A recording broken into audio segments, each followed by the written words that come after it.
The views and opinions expressed in this podcast are those of the individual guests.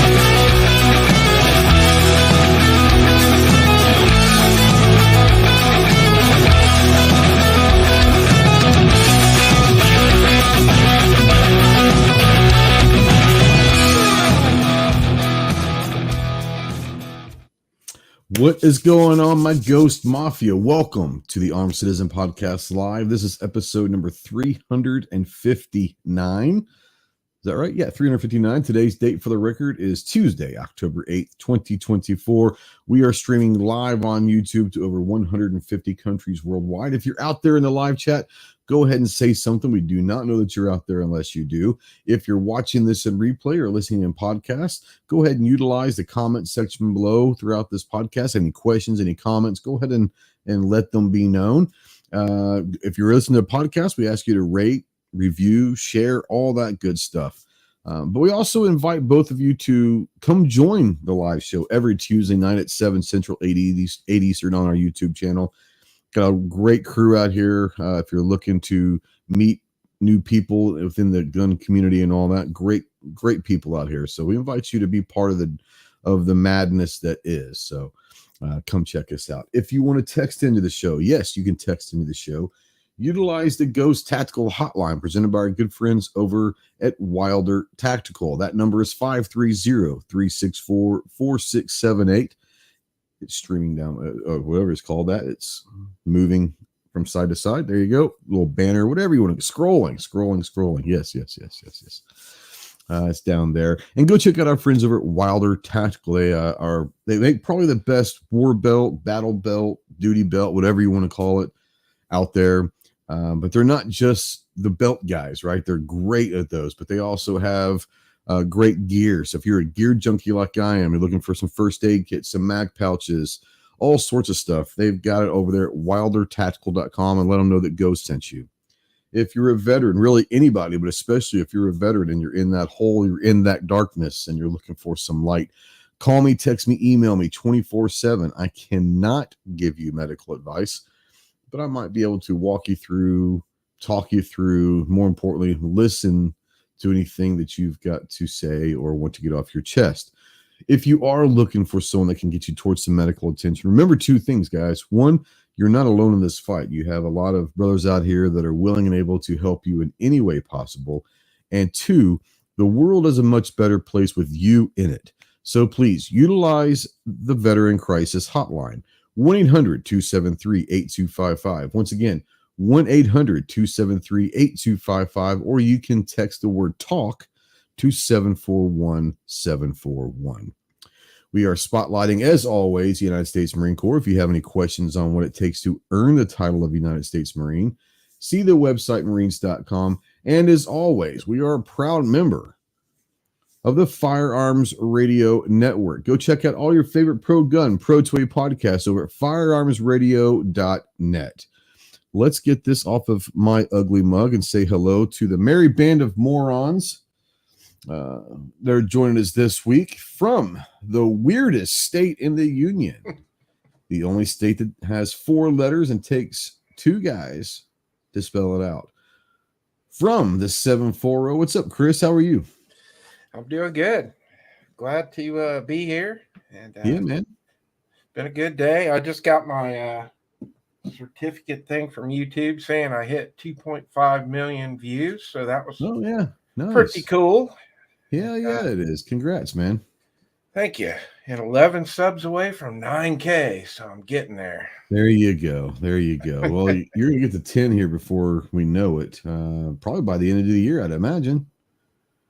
The way things are going. I'm hoping so. At least before SHOT. It'd be nice to go to SHOT with that 10. Yeah. We'll see. Yeah, for sure. Yeah. No, man. What's going on the channel? I saw was it the Jackal that you put out recently, or was that, what was it? Was it the Jackal you put out? I think it was a Jackal. At least that's the last one that I saw. You put a video out Yeah, that video is doing pretty well. It was slow going the first few days, and then here yesterday and today it just kind of took off. But we just Nice. did some accuracy testing with it. We just took off the shelf ammo. Like we Yeah. tried some 62 grain green tip and just to see what it could do. And You use it a was green pretty tip? interesting. Clover, Yeah. isn't the green tip armor piercing? That's what I hear, man. That's what I hear. That's what Fish Break says, you know. That's what they say on the interwebs. Yeah, this is one of the 2-way experts of the community saying several years ago that green tip was armor piercing. This is one of the people that you guys are listening to. 308 gas will also destroy a fish. Yes, yes, it will. It is the gas. It is not the 308 projectile flying through that fish that will destroy the fish. It is 100% the gas that's destroying that fish. So yeah. Anyway, sorry, Chris, that was an inside joke. Shout out to Fish Break, fucking tool. Anyway, so yeah, he knows who he is. So yeah, the Jackal. What do you think? I tell you what, man, I am not nothing against them. I'm just not the biggest PSA guy, right? There's really nothing about PSA that I get excited about. But I will say that Jackal's a pretty cool looking rifle. You know, it's one of those guns. It's scar-ish. You know what I'm saying? Yeah. Like it's kind of scar-ish, which is kind of. I've had it for about 4 months now. Yeah. And when I first got it to the range for the first time, I didn't like it. But it's one of those guns that's slowly. I've never shot one. Yeah, I've never shot one. So. Well, I didn't really understand its place. I'm like, it's not an AR.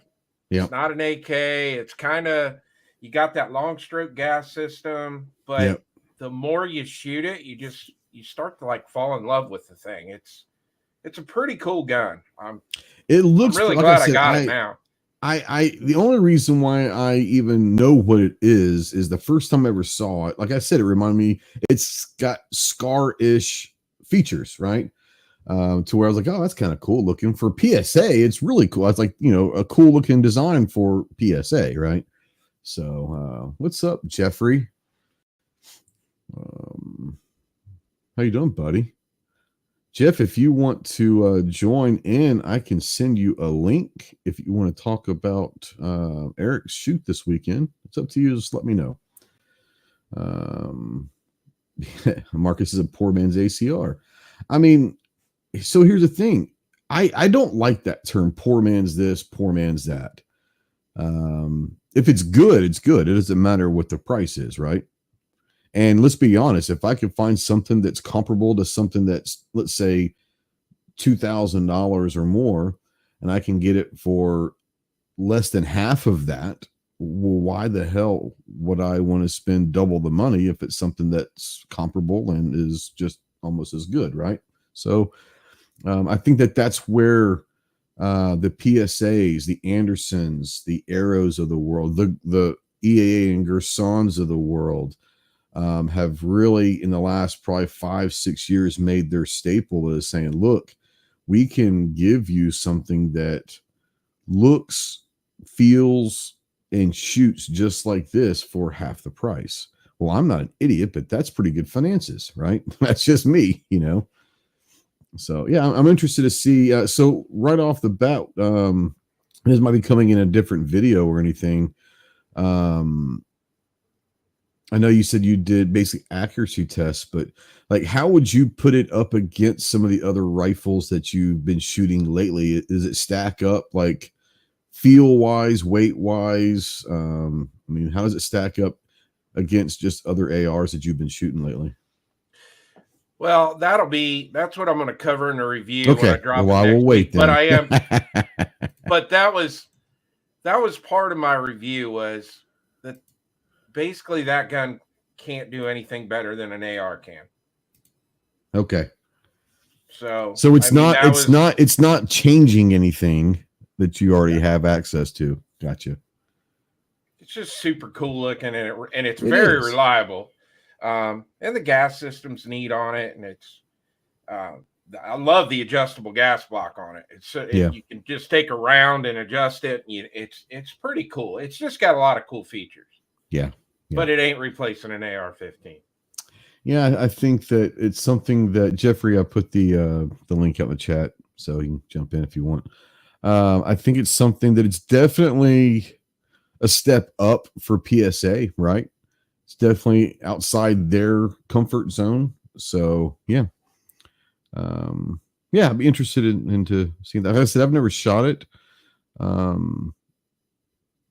So I'm interested because, like I said, it is a cool looking design, especially when you hear PSA. You're like, oh, it's a PSA, it's a PSA. And you look at it and say, oh, well, it's not your typical PSA design. So, yeah, good for them. Good for them. Yeah. From the great state of Texas, the keeper of everything Texas pride and all things other pride, the man, the myth, the leprechaun himself. What's up, Clove? What up, boy? Yeah, boy. What's up? How you feeling today? Long time no talk. Yeah, right. About what, half an hour, 45 minutes, something like that. Yeah. I'm here, man. That's good. That's good. I know you've had a rough month to 6 weeks, but you ain't good. Maybe, hopefully, you know, you'll be every time I go to say that, something tries to kill me. So I'm not gonna. Right. Yeah, I don't know. Who knows? Well, there's the Happy Nuts guy out there. What's up, Lizard Larry? I know, right? Happy Best Nuts. video Happy Nuts. on the internet, man. Best video on the internet. I'm not gonna lie, Gary. I'm disappointed in you, man. You had an opportunity to really do something special with that video, and you could have really gone maybe outside your comfort zone. But if you're doing a Happy Nuts video, man, let it go. Just have fun with it. But no, it's a great video. Great. Let it go. Let it go. Let it go. Yes. Yeah. You had a podcast. Was that this morning? Or was that last night? I can't remember. My days. Yesterday. It was last night. It was yesterday. Okay, I couldn't remember because. Yeah. Mud. Was it mud and munitions or something like that? Oh, is it munitions and mud or mud and munitions? I don't know. Or one of the two. I had never heard of the guy, so met him at GunCon, New York, like New York City. New York City. You could tell from his accent, like he's New York for sure. Like, yeah, he definitely doesn't know anything about picante sauce, does he? I could promise you, New York City. Yeah, it is mud and munitions. Mud and munitions. Yeah, okay, there you go. But yeah, then I got. Looks like I've got Sarah with Hold My Guns rescheduled for tomorrow. So. Oh, good. Looks like so far. We'll see. Awesome. I am hearing an echo from your speakers there, Jeffrey. What? I'm hearing some, I guess the audio from this is coming back through your microphone, through your speakers or something. I don't know. Yeah, they come from Amazon buying. What do you expect? Or I just might be hearing shit, and that's very possible. Let's just be honest. I wasn't voices. It wasn't there till Jeff jumped in. So did y'all hear it too, or am I just hearing? I heard it. I heard it. Yeah. Okay, so I'm not listening to my dog telling me to kill people and stuff, right? Okay, I'm good. That you know of, allegedly. Yeah. We just got finished. I think I figured it out. Yeah, much better. Absolutely. Yeah. I'm an overachiever, and I wanted to be sure you got all the watch time. So I had the program running on my phone as well as on the computer. Man, I knew I loved you for some reason. I forgot to turn it off over there. I'm trying to pump your numbers up. I need it, man. I need it. I need all the number pumps. I need all the pumps I can get, man. It's a big day for me. I don't know that I've been on a program with Chris from the 740. I had to have at some point, but it's so sure infrequent, and it is an honor to be in such rarefied air this evening. You've had me on your show, Jeff. Wow, It's been a while. You said to Bill, you've had on your show, you dumbass. And from Gear Report, the man who is definitely not running for president, we have the chief gearhead, Jeff. What's up, homie? Been a long time. I haven't talked to you in probably a couple months, man. You know, to be honest, I'm reconsidering. I heard you say definitely not running for president, and I was like, well, that sounds kind of harsh. Maybe I should run. No. I mean, No, I at don't this think I point, you've got as good of a shot as anybody, right? It sounds like a lot of work, though. And It does. And Yeah, people I'm shooting really at you down all the for that. time. Like, you know? right. I'd have to get more body armor, and But I could tell you, like, TJ was going to get a really, can you imagine TJ walking around the West Wing? Oh my God. bro, In his Speedo and Listen. plate carrier. What's the dude from Pennsylvania that can barely put a sentence together and wears a hooded sweatshirt all the time? Like, once he got into Congress or Fetterman. Senate, he's in the Senate, isn't he? He's in the Senate, That yes. He's freaking Senate. moron who wasn't that smart to begin with. First of all, what's wrong with hoodies, bro? I'm just saying. Right. I understand that he then had a stroke, but like, he wasn't that smart to begin with. Then he had a stroke, and now he is, what am I saying? At the top of the ticket on that side of the aisle is a vegetable. So I completely understand why. Hey, that's our sitting president. You quit talking bad like that. Laying down bed sores. Right. I don't Or know. laying down. I'm still not inclined convinced he's president. not in hospice, and this has all been a one big facade. I really am not convinced of that. I've since we're going down the conspiracy theory road. I mean, let's do this. Yeah, really. If we're gonna do it, let's do it. Let's go all in. I've seen pictures that compare Biden at one event and Biden at another event. Like the way the earlobes connect are different. That and they have pictures of him like from behind. Like there's like latex that's like really weird. I mean, it's some very strange stuff, man. I wouldn't put any of that past him. Yeah. At all. Yeah. At all. I mean, seriously, we're talking about a political party that would run someone that they knew was not physically capable the first time, and then say he was going to run again before they finally had to back out, which I think was a strategic move because they knew if they ran Kamala earlier, she wouldn't have gotten the primary. She wouldn't have made it. But then as the alternative to, oh no, everyone's figured out Biden's a vegetable, Trump's going to win. Now they're willing to run it. Like the whole thing, they have zero integrity, and it's bad. You know. Yeah, it's bad. Anyhow, it's bad. So bad. You were at Eric's thing this weekend. How was it? I understand that you threw, apparently, allegedly from people that witnessed it and were there. It's absolutely true. Said that you threw the biggest hissy fit because you weren't allowed to camp out this year. Oh, that's not true. The fucker I heard the fucker was walking around destroying all of the suppressors that were there for whatever reason. Oh yeah, 2 in a row, man. It was glorious. And he complains about Toby. Well, we can. Hey, we've seen Toby at his finest, and we have the right to talk Toby. You know, Toby never destroyed a suppressor, though. Come on, not a suppressor, but when you start breaking down guns in the mud with springs flying everywhere, you deserve to get a little bit of backlash. I'm just saying. Yep. Good old Toby. So the first rumor, yes, I was complaining. To anyone who would listen, and even some anyone, and to some that weren't listening, ask him. I whined about it. I was like, dude, they wouldn't even let me put my tent up. Yeah. Is that because it was wet or something, or what? You know, I've known Chris for years that owns that facility, and I am pretty confident that I could have called him and said, seriously, man. Oh, so this wasn't from Chris. This was from Brandy and Eric and who? It was from Chris. Oh, it was from Chris. Okay. Because I said something about it, and he was like, well, I know you're not doing anything. I don't know if someone stole some stuff last year, like when they packed up and left, or what. So they made a blanket rule. No one can camp out. I got you. And I feel like there is enough goodwill there that I could have potentially got him to let me sneak back in the woods and set up a camouflage looking tent, and people wouldn't even know I was there. Yeah, but I didn't. I like the story much better when it was you singled out, said that you couldn't camp out. I like that story much better. Yeah, that would have been legit too. But he didn't. He didn't. You know, he's a nice guy. What can I say? He didn't want to single me out, so he just did it for everyone. And I appreciate. Nobody got shot this weekend. No cars were shot or vehicles or anything.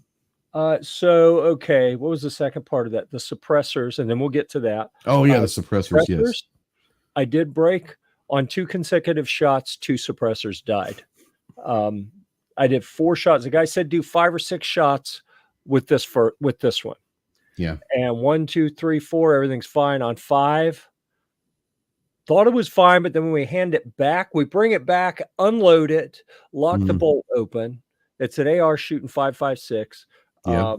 I'm not going to say whose AR it was because I don't want. This was a Sure. negative experience. And I initially thought, oh my God, I wonder if the threading's not concentric with the barrel. And we had a baffle strike, and maybe it just nicked on the first few, and it took a couple hits before it blew the end off. But then the guy freaks out because he's new. This is the first event he's been to. He's got this new product. He's got a website. He's marketing. They're available for sale. They're all 3D printed from carbon fiber reinforced nylon on a consumer grade 3D printer, not an industrial thing printing steel or Inconel or whatever. This is like stuff you can buy all on Amazon. Yeah. And I respect that, but I look at his designs. I was like, man, he has got some cool, intricate designs. I wonder how it's going to handle hot gases and like, is it going to melt everything together? And, so anyhow, we shot. I filmed an interview with him, and then we went out later and shot. And his 5th round knocked the end cap off basically, and then so he runs and grabs another one. We unscrew what's left of the first one, put the second one on. Very first shot, the forward 2/3 of it flew off. Like you could see it go and right down into the dirt. So at the next break, all the vendors have to secure their firearms before they can go out and retrieve stuff, right? So he's securing his stuff, and Jose Juan runs out into the field, and recovered both of them. There was no baffle strike. These were like overpressure type failures. And I felt so bad because he was a nice guy, and he had really cool, neat designs. He had some cross sections, and you could see all the different flow paths that he had mapped out. And I think made out of a different material, these things are going to be phenomenal. But and he had said that it would be, certainly not full auto rated, certainly not for Magnum stuff. But 5.56 has got a lot of pressure, and I think he maybe got a little ahead of himself. But he's like, but these other people shot it a bunch, and well, I think they weakened it. I think that those cans are going to have a service life of 15, 20 shots, which is funny because I was talking to the Godfather later in the day, the Godfather of suppressors. How's Pappas doing? He's doing amazing. And, isn't it amazing that we know who that is? Like when you say the guy, I mean, he's been around so long. We talk for one of my favorite people in the world, Clover and I mean, he's just a great person. He really is. Yeah. And I knew him for a couple of years before I even knew what he did. I was in the gun industry. I just didn't put 2 and 2 together. I didn't know who he was. And we both do military vehicle stuff. So I had tried to help him out when he was looking for a turret, and we kind of got to know each other, and I'd bump into him at SHOT, and then eventually, it's like, oh, wow, we should do some real work together. Right. Which we still haven't done, but it'll happen. So anyhow, I told him, I feel terrible. I just crushed this guy's dream because he clearly was not expecting a failure and thought that this was going to be good to go and is selling them to the public. And Pappas was like, he should have talked to me. I'd have told him up front it wouldn't work.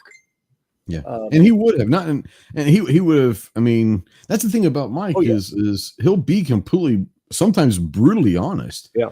But if you have question, he's not above answering and helping other people. He's that confident. As a competitor, he still helps his competitors on things like that. And I really respect that. And I respect that there's a lot of that happens in this industry.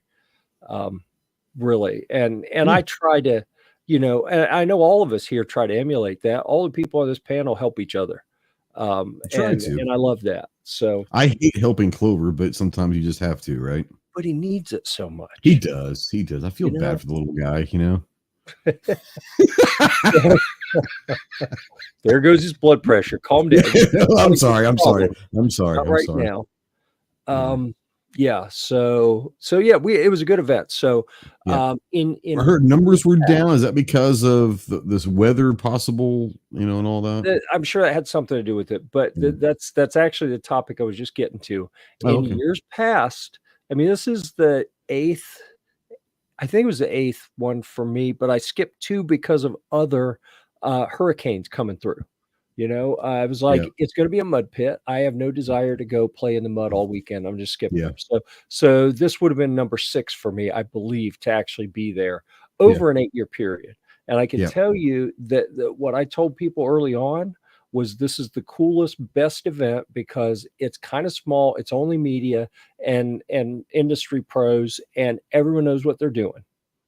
Well, so probably back to kind of the early days when it was actually his birthday party. Birthday party, sure. Yeah. So it was a great, relaxing. Now, honestly, they had so many big players there back then that they sucked all the air out of the room, and it became really. It was 2 things for me. If I had new people, I was thinking about taking a shot. I'd take them and see how they dealt with being around big people in the industry. Big media and brands, and see how they did. And that was kind of the audition for SHOT Show. And the other was just to have fun because I knew I wasn't going to get ROI on it, but it was 4 hours from home. It's an easy drive. So, we'd go and have fun. And Ruben would bring his Humvees and I'd take the big tent and we'd have the Gear Report headquarters, which we're not allowed to have anymore, but I'm not bitter about it or anything. Not a bit. Not at all. Yeah. I mean, why would I be? Right? No. Not like I've invested tens and tens and tens of thousands of dollars to be equipped. Tens of dollars. Yeah. Well, this is true. Yeah. I mean, I'd roll up with 2-3 Humvees in the big tent, and like there were years that I had $150,000 worth of stuff sitting there in the Gear Report compound. So we went heavy to that event, and when they said no camping, I was like, oh. Now, let me ask you this. Did you know that you couldn't camp out ahead of time, or were you there expecting to be able to camp out? A couple weeks before, a couple months. So you didn't bring all your stuff expecting to be able to camp. Oh, that's good. And it wouldn't surprise me if there were people who didn't read the details because it's like the same event every year. But I didn't read it right away. It was a couple months after Brandy had sent the note when I was like skimming through for a detail and was like, whoa, pump the brakes. What did that say? Yeah. Like no camping. So, but I got a friend that, Jay used to work for Diamond Head. That's how we met. First time I met him was at SHOT Show. And he lives about 40 minutes from there up in Anderson, South Carolina. And we went and stayed at his place. And nice. That was awesome. Wonderful people, great family. He does some dental lab work, and I got to see everything that he does. And what's amazing, the reason it's relevant on a firearm show, they use like smaller versions of the same 5-axis CNC type machines that they use to manufacture guns. And it was like, oh my goodness, there are so many possibilities lurking in his dental lab. And he knows that, I'm sure. He's been to more SHOT shows than I have. So or at least that's what his board, or at least probably the same number. But anyhow, so back in the early days, it was a safe event. I felt like, I mean, there's still guns, you still got to be careful, but I never felt like I was in danger.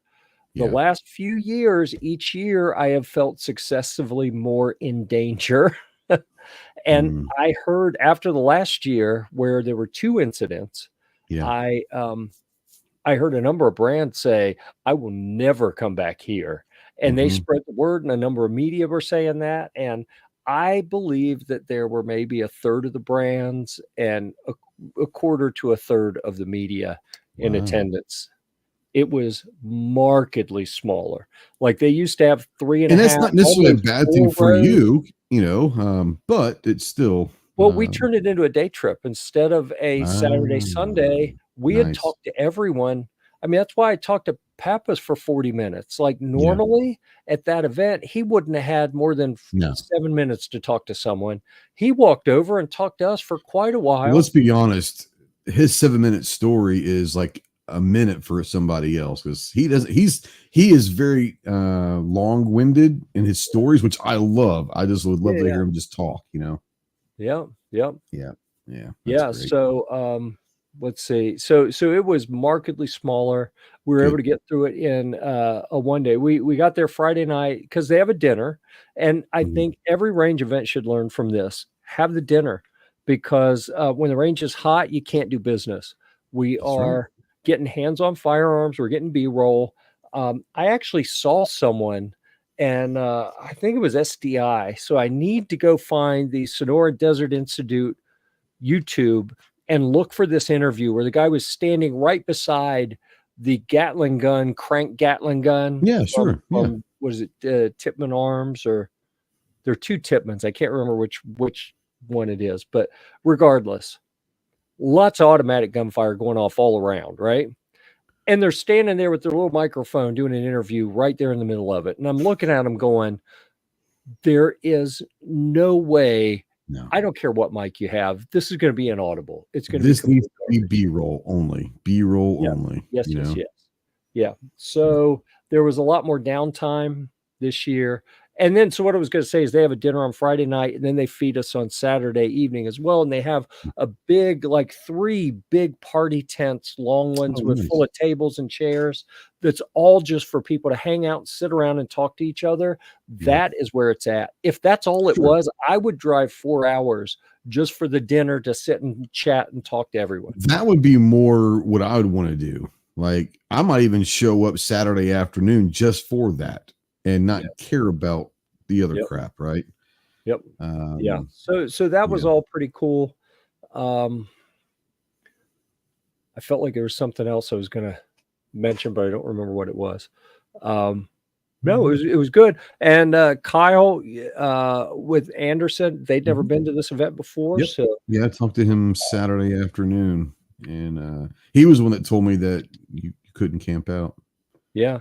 And so normally he's out there in the chat. He's supposed to be on, but they just got back, so he took a nap, and he wasn't sure if he was going to wake up or not. So we typically would stay for Sunday. I used to give people a hard time, like, why the hell would you leave on Sunday?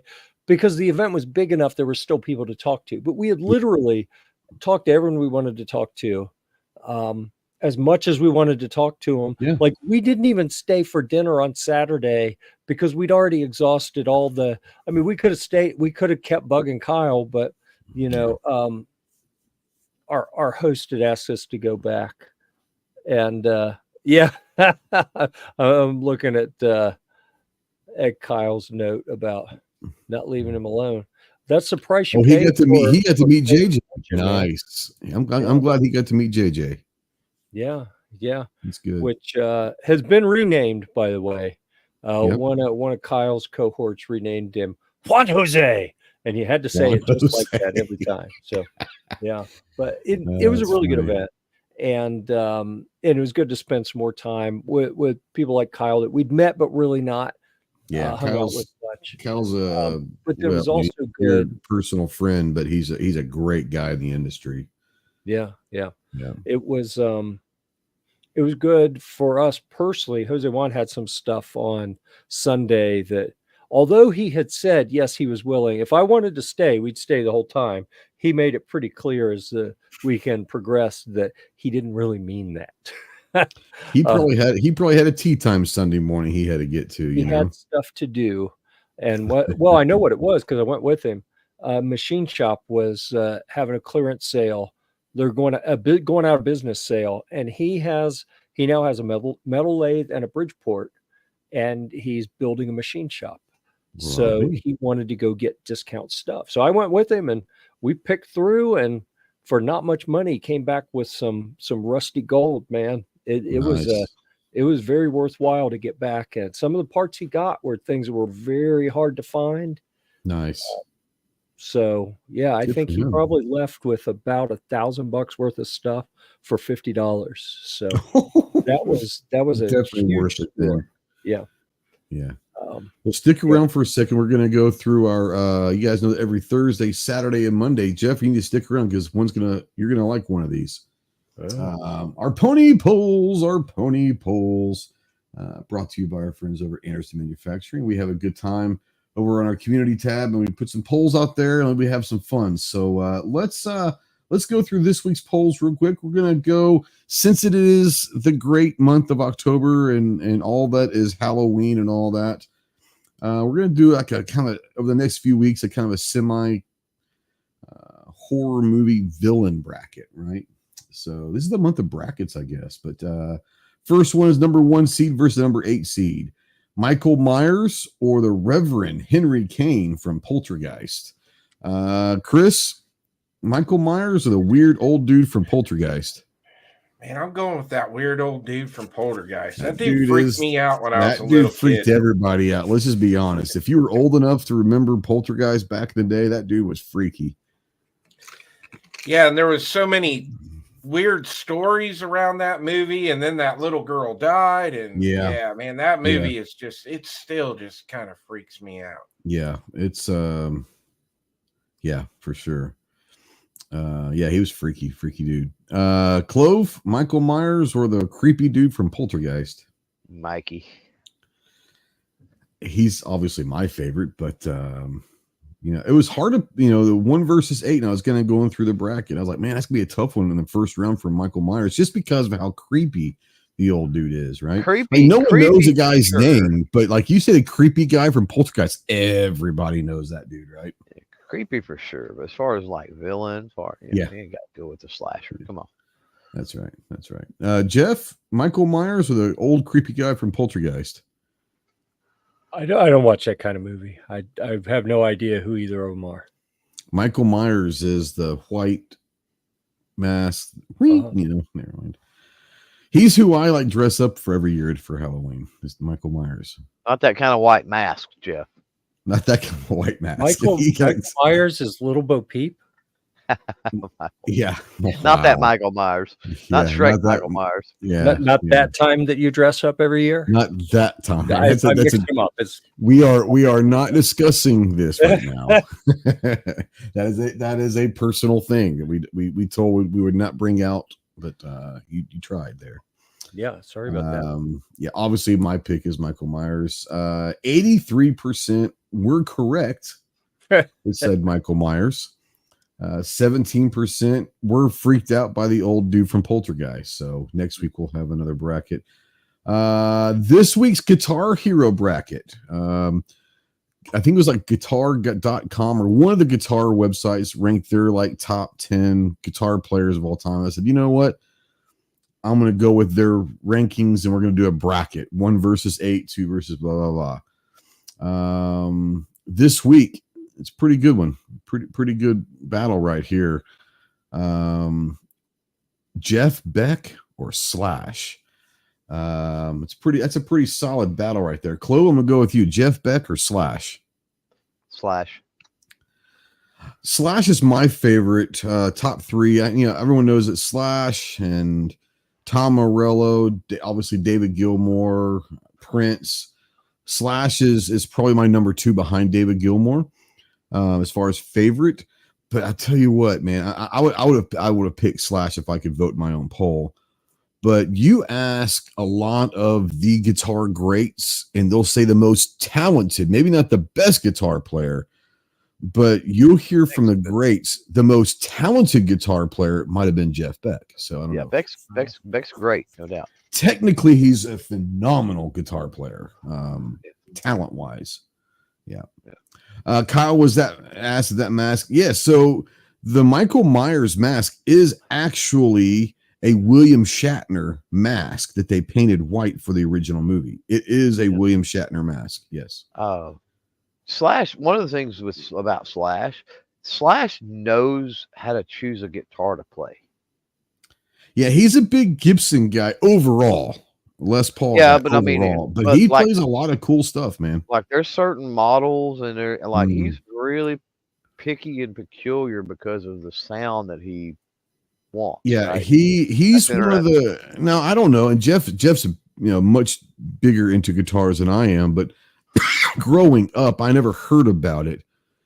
until Slash was one of the first ones that I remember in Guitar Magazine and all that talked about having specific pickups, having specific strings, the drop D tuning, all of these things that I guess people have been doing forever, but you just didn't hear the insides of the particulars. Mm-hmm. And he had certain strings that he likes for specific types of guitars. And he knew in his mind when he heard a song, they were writing a song with Guns, he in his mind had a specific sound that he wanted for that and would go find the guitar. It didn't matter what it was. He would literally go and play 100 guitars until he found the one that sounded right. I was like, that's crazy, you know?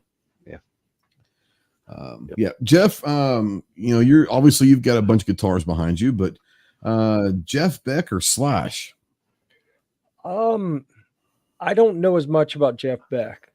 Yeah. Which is funny because I had a Jeff Beck model Fender Stratocaster for a while, and I've never had a Slash guitar. Oh, yeah. And a number of player models, artist model guitars. I don't know as much about Jeff Beck. I know he's very respected. Yeah. And everyone holds him up on a pedestal. I suspect there are lots of things that he played on that I was like, oh, that's who that was. But I'm the same way. I can't name you a song that he was the lead guitarist in. I can't name you one. But you hear Pete Townsend, you hear all of these guys that are revered, and they say, man, you guys need to go check out Jeff Beck. And I was like, okay, like Jeff Beck is the only guitar player in the top 10 consistently guitar players ever that I couldn't tell you a damn song he played on, not one. Right. Well, I've been going down a rabbit hole lately with Gary Moore. Some of his stuff. And I'm like, man. And I believe he's similar in style to Jeff Beck. But I didn't know who he was until Kirk Hammett bought his old guitar. Yeah. And then I'm hearing, Green and Moore, and I go research who they are and listening to it. And I'm like, oh my, this is something. But the funny thing is before Gary Moore, the rumor is, and I don't know if it's been validated or not, but before it was Gary Moore's, it was Dwayne Allman's. I don't know if that's true or not. I don't know if that's true. I've heard that about it, but I don't know. Yeah, well, we know it was Peter Green and it was Gary Moore and then Kirk Hammett, and it probably passed through some other people in between. I don't know. I'm sure it did. But yeah, I mean, I'd give. Does Kirk Hammett still have it? I think he still has it, doesn't he? Yeah. Okay. Yeah. Last time I talked to him, he said, "Dude, I'm not selling it. But if I do, you're my first call, bro." Yeah. For 1.6 million, I think he paid like 1.2. Which is I don't even know. Yeah, I don't know. Beautiful. It was rude to ask. I like that, but yeah. That's what it looked like originally. I'd have to give it to. I'd have to give that vote to Slash just because. Yeah. I grew up listening to Guns N' Roses. When I was in high school is when they were really breaking big, and because I'm that old, and old as hell, but it's okay. We still love it. I respect that, but yeah. Matt with RTT says, fun fact about Slash, the opening of Sweet Child of Mine was actually a guitar warm-up. It was. The story behind that is Axl was upstairs in the house they were all living in. Slash was downstairs. They were getting ready to warm up and play and practice and jam. And Slash is just kind of doing some finger exercises. And Slash and Axl apparently like runs downstairs from upstairs and says, what was that? And he was like, I don't know what you're talking about. He said, I haven't played anything. He said, well, you were just playing. He goes, that was a warm-up thing. And he said, and 20 minutes later, Axl comes down with lyrics. Wow. Pretty awesome. Pretty awesome. Interesting. 65% of the vote was correct. I believe it says Slash, 65-35. 65% says Slash. Once again, Slash is one of those, I think that you're talking, obviously Hendrix. I think you talk David Gilmour. I think you talk Clapton. I think you talk Eddie Van Halen. And Slash is amongst those. I'm not saying, when I say this, people think they're not the greatest. Well, some of them are. But those 4 or 5, there's probably a couple others that had distinctive sounds because they use... Slash uses a Les Paul in the vast majority. So, and he has everything tuned in the same string. So it's a specific sound. Morello's one of those, but David Gilmour with Pink Floyd, you know when it's a David Gilmour thing. You can know when it's Hendrix or Clapton or Eddie Van Halen. Like these guys had specific kind of sounds that when you heard a riff, very quickly you know who that is. I'm biased. I'm a Slash guy, but yeah, Slash wins that one for sure. All right, kind of going off of what we were talking about last week in the concealed carry series. For you guys personally, which is more important for everyday carry, a flashlight or a knife? And I'm going to start with you on this one, Jeff. Well, because you know what mine is. I know what yours is, and I know what probably all three of you guys are, but you know, yeah, it's a flashlight. Yep. Everyday carry, everyone. I mean, I think we all probably carry knives. We all carry probably flashlights, at least most days. But it just depends on what you're going to be using more, right? That's what's more important. What are you going to use more, right? Go ahead, Chloe. I know you're going to say something. Oh, I thought I heard you getting ready to jump in. Well, go ahead, Chloe. I'll let you go in next. Flashlight or knife? Which is more important for your everyday carry? Flashlight. Yeah. Probably. I think most people will be surprised. That, you know. No, I take that back. No, I'm gonna go knife. I'd go knife. It'd be more important. I could do without. Yeah. I'm gonna go knife. I'm change man. Okay. I'm flip flopping. Because I mean, the flashlight's really only contingent on it being dark, and the knife, I mean, opening boxes, cutting a rope, whatever. Okay. Yeah. Probably use the knife way more throughout the day, obviously, than the flashlight. So I'm gonna go knife. You think about it. What if I said what's more important for every night carry? Would it change your answer? Oh yeah, it would definitely be flashlight, right? Like it would definitely. Of course, you're still cutting. Like, which is more important in a 24-hour period? Which like the flashlight's probably more important because when you need it, right? Yeah. But as far as which I use more, day or night, it's going to be a knife, and that's why I said let me change my answer because I'm thinking which is more important. Yeah. When you have to have it, and that's I don't think that's necessarily the question. No, it's which is more important for your everyday carry. Yeah, it would suck worse than not having the knife. No, for everyday carry. No, this is part of our concealed carry. Last week, we've been doing a series for about 6 weeks. No, I thought when I read it that it was worded what's more important for concealed carry. No, it says which is more important for everyday carry. Okay. And like I said, I mean, some people would use a flashlight if you're a mechanic or something like that, or you do maintenance for buildings and you have to have a flashlight on. I mean, once again, it's for you. What's more important? I think when people read everyday carry, they think for defense. That's not, not necessarily why we carry knives. Yes, is it there for that? Sure, but like Clover said, opening boxes, opening letters, or whatever, the knives and flashlights. It's kind of a moot point for me because I'm going to have them both all the time anyway. Exactly. Yeah. I figured when you said my answer, I thought you were going to probably say both because you, like I said, we'd probably have both of them on us, right? So, Chris, what about you? Flashlight or knife for you specifically? I gotta go flashlight. I can't go to work without it, but see, once again, I need them both, but I can get by without a knife. I can't get by without my flashlight. Yeah. So that's your final answer, or are you going to pull a John Kerry like Clover? Yeah, final answer. Well, I was a Kamala, man. Come on. A Kamala. No, I didn't hear you go part way through it. Right. Right. Yeah. That's the most. God, I can't stand that laugh. Yeah, I know. 1.4 thousand votes. 72% say knife. 28% say flashlight. I get it. It's surprising when so many people are wrong. I was surprised. I wasn't surprised at knife one. I was surprised that it was that big. I thought it might be a 60-40, 65-35, whatever. I didn't think it was going to be 50-50 or whatever, but 72% it's a large number. That's a large number.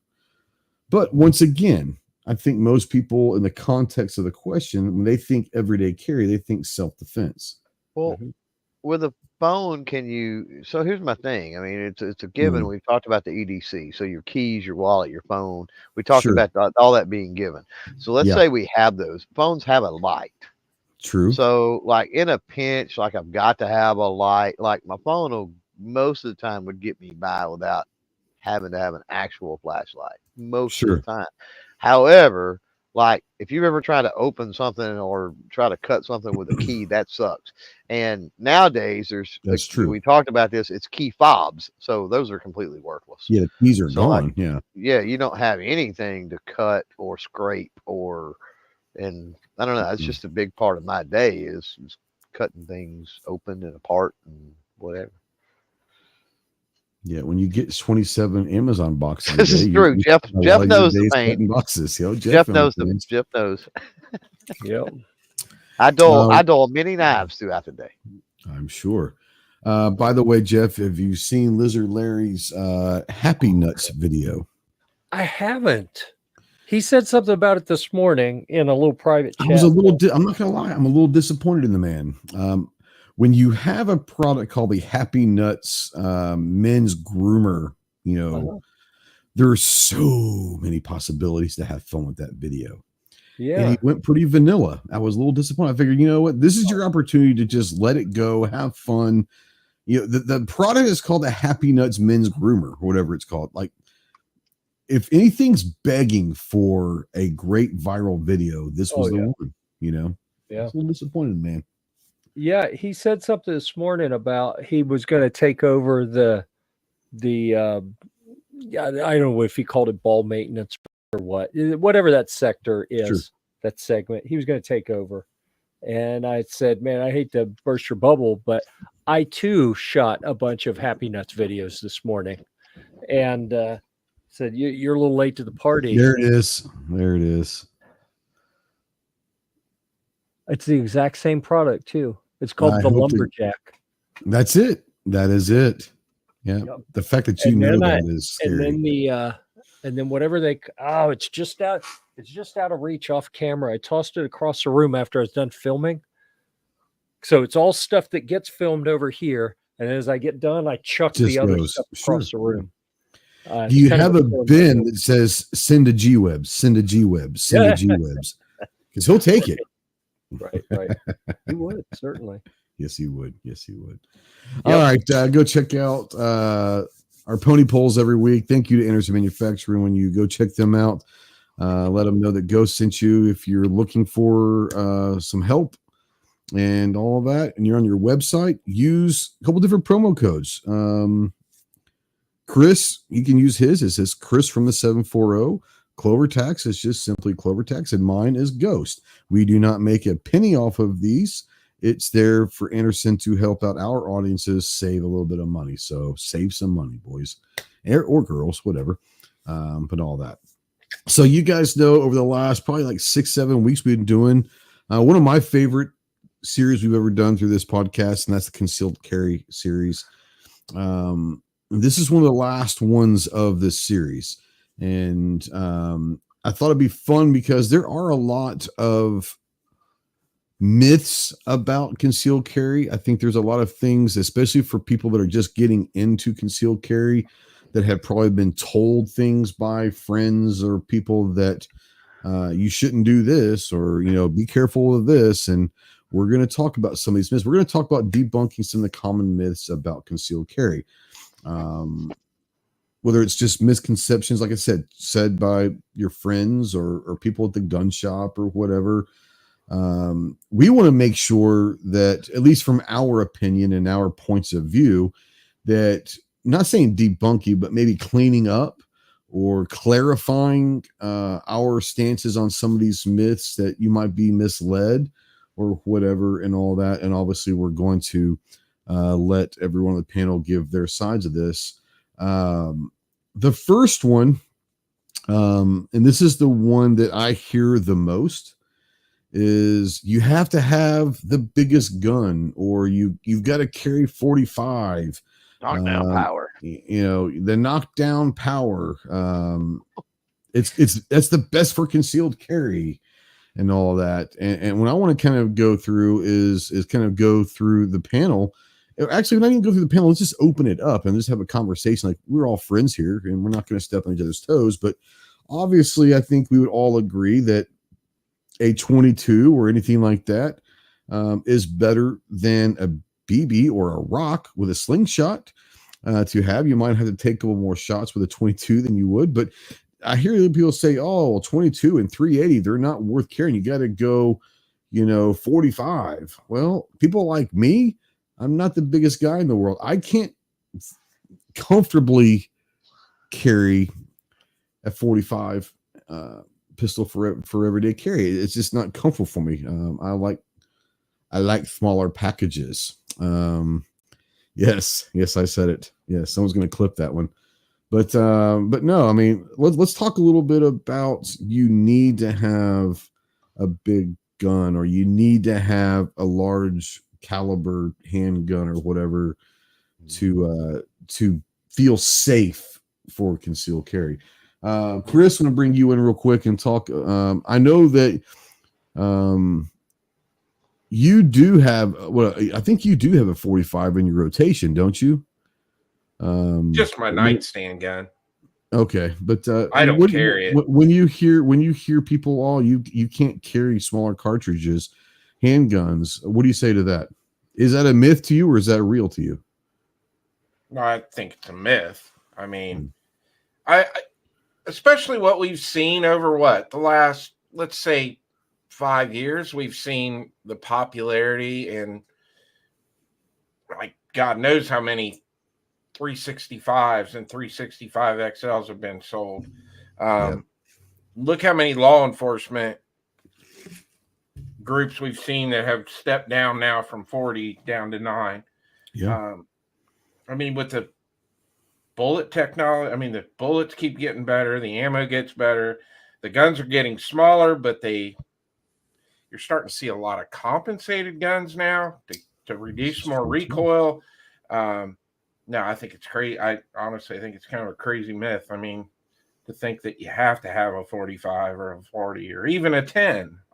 Yeah, sure. I mean, but carry what you want. If you're a big guy and you can conceal big 10 millimeter or whatever, go ahead and do it. But I think it's definitely a myth that you can't carry I mean, honestly, I'm not standing in front of a 380 or a 22. Would you carry a 22 or a 380? And I'm not saying that 22 and 380 are comparable, but I mean, those are. I hear the most people. You can't carry 380 or 22. Well, 380 is one of the most popular freaking calibers and carry guns ever. I would 100% carry a 380. I have carried a 3. I have a couple 380s. I don't know if I'd carry a 22. And I think it's just because I've shot so many of them and I've done so many videos with them. I've seen the inconsistencies in ammo and the. Now, okay, so let me ask you this. Now, is the inconsistency in ammo, or the dirty ammo that 22 LR gets the reputation, or actually is pretty real? Is that more? Yeah. Is that more real to you, or the punching power of the 22? Yeah, for me, I wouldn't want to carry a 22 just due to reliability. So you'd be okay. Might not be your first choice or even second or third choice, but you wouldn't put it past carrying a 22 when it comes to stopping power. It's more of the reliability side, correct?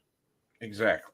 Yeah, okay, but cool. I agree, but that when we talk about ammunition technology, and it's not even really ammunition technology, it's just the realization of these companies that they can do this. But now, you see it with the Federal Punch, and you're seeing it with several other 22 offerings, that they are using match grade priming systems. They're using match grade brass.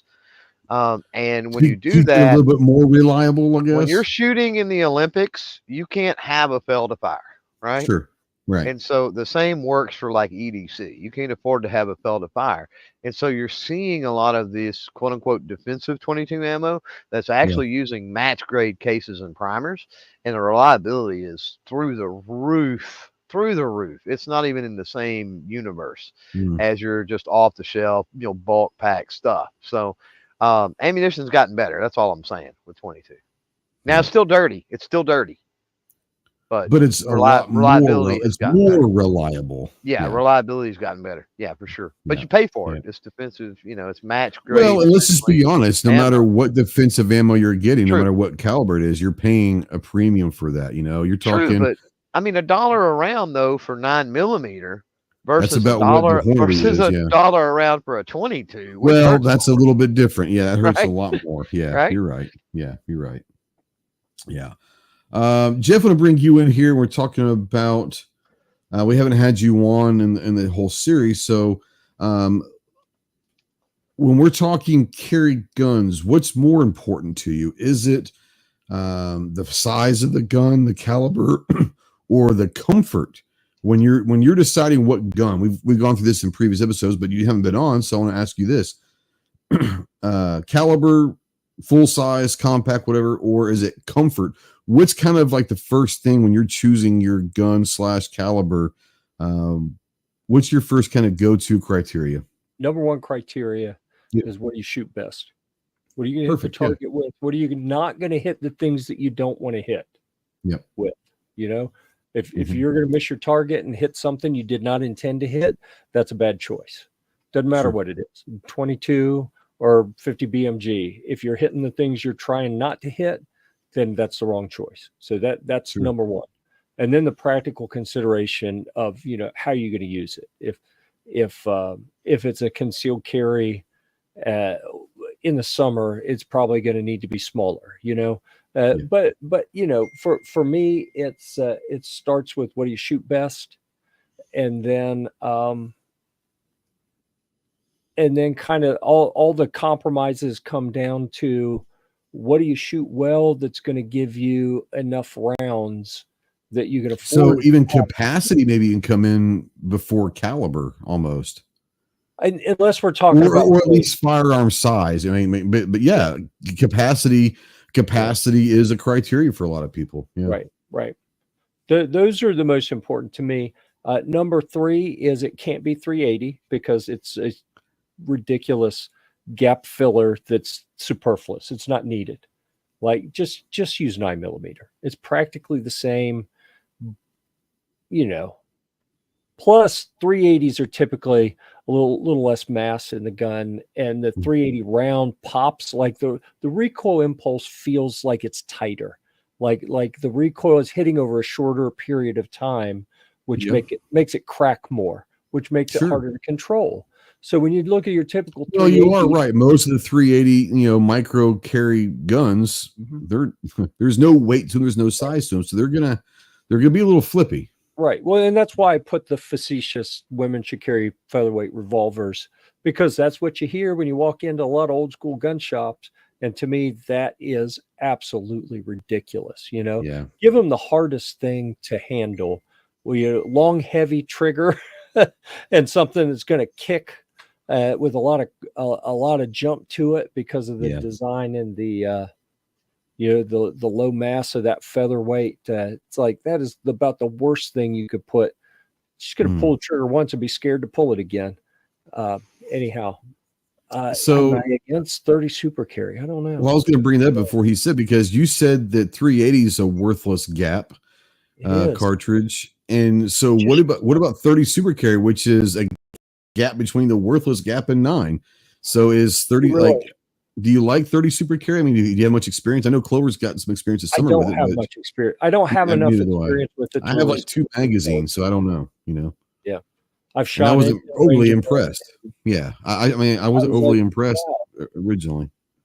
I haven't looked at any of the calculations. I don't know what the typical platforms are that use it. I know not enough to speak intelligently on it. I'm the same way. Yeah. Go ahead.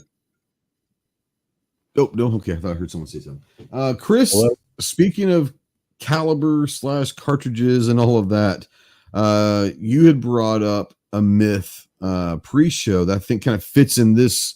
We're talking ammo stuff right now. I know that you brought up a myth that you wanted to bring up, which I think is a great one. So I want to let you have the floor real quick. Yeah. So we were talking about carrying reloads, Like if you're a reloader carrying your own reloaded defense rounds. And I'll make this as short as possible. But the reason this came up was when we were doing, it's been about 1.5 years ago, I bought some ammo called Winchester Active Duty. We took it to the range and it was mind-blowing performance. We were getting like 1,350 feet per second out of a 4.5-inch barrel, 115 grain bullet. So when I got home, I came up with an idea that I wanted to make that exact same round, but with a jacketed hollow point.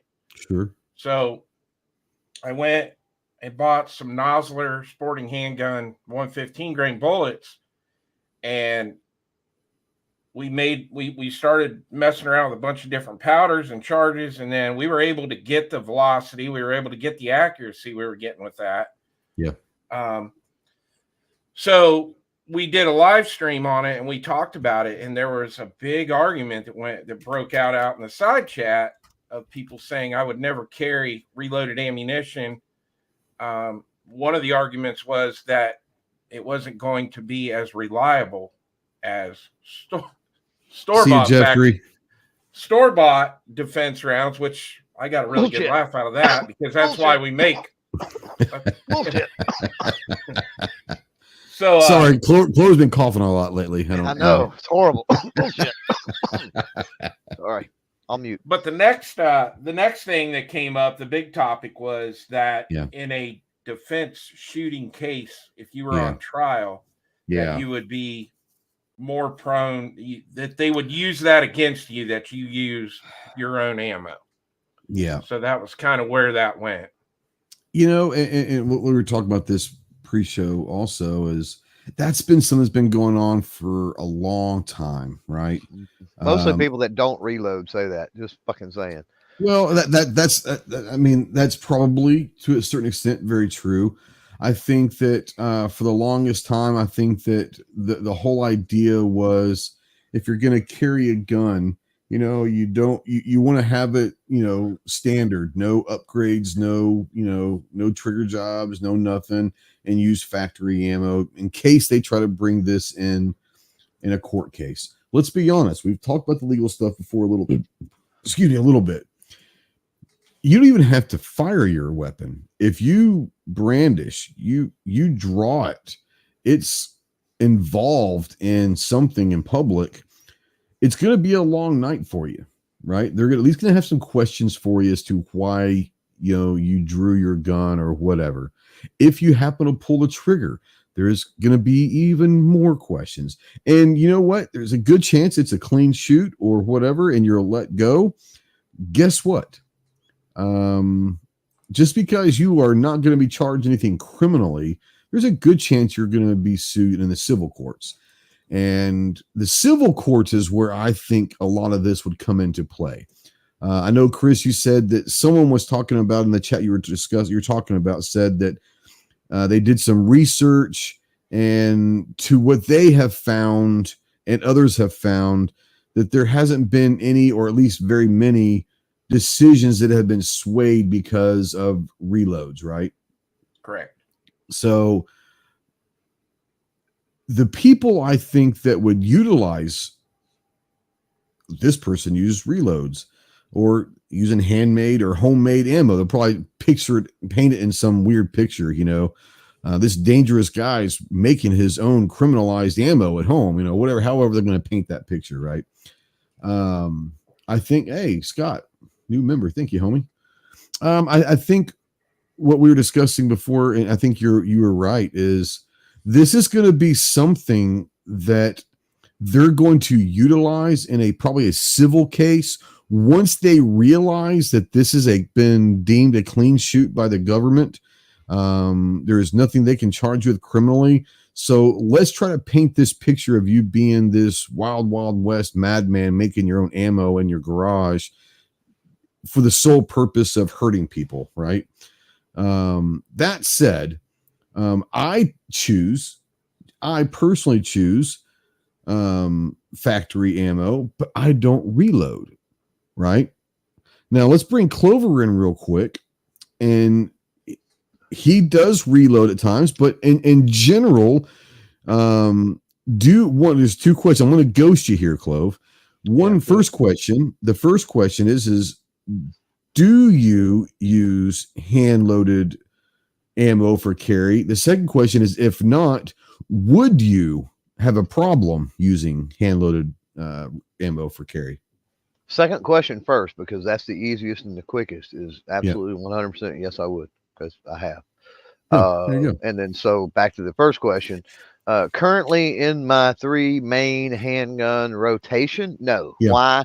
Because what I find is plenty adequate is out there. It's plentiful and it's affordable. So, and I've gotten plenty of it. It's stocked up. So, like, I'm not a big deal. Sure. However, there are some, one-off carries that we do every now and then, and some other things that I have found that the defensive ammunition that I really liked for that, they don't make that anymore. Well, there you go. Right. Or maybe it's an oddball, cartridge or something like that happens too. And so in that case, yes. What if there was maybe some kind of projectile that you see that someone's making? It's like, oh, that's kind of a cool projectile, Oh yeah. Like a lot of the maker bullets and a lot of the different things, like Chris was saying, you find something that you really like, you really want to use, and maybe you can't find it in the cartridge. You can find the bullet, which is the same diameter, right? Sure. But you can't find it in that particular cartridge, that particular chamber, right? And then you can use that projectile and load it. But here is. So again, I think that it's fucking people that don't reload that perpetuate this mostly. And so they really have no understanding of anything. Yes, anything can go wrong, whether that's factory ammo or you on your own press. Now, I will say this. When I do, whether it is hunting, and we're talking about longer range style hunting, where accuracy and reliability is important.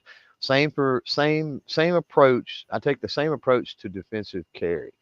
I want squeaky, spotlessly clean brass, meaning I will wet tumble. I don't just throw it in some corn cob or walnut, or a lot of times just kind of brush it out and reload it if it's range ammo. Who gives a shit, right?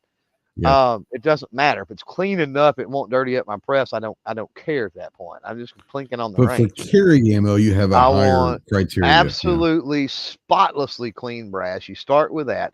It's trimmed. It's very meticulously gone over, from trimming the brass. Would you change where you would store this ammo then compared to range ammo, let's say?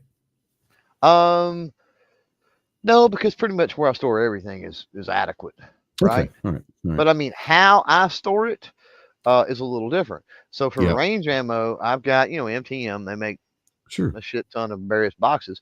And so range ammo, I'll load it, I'll throw it all in there, it'll have a little piece of paper, it'll be whatever, right? For defensive style and hunting style stuff that I do, I've got, foam insert, cardboard box that looks very similar to factory ammo.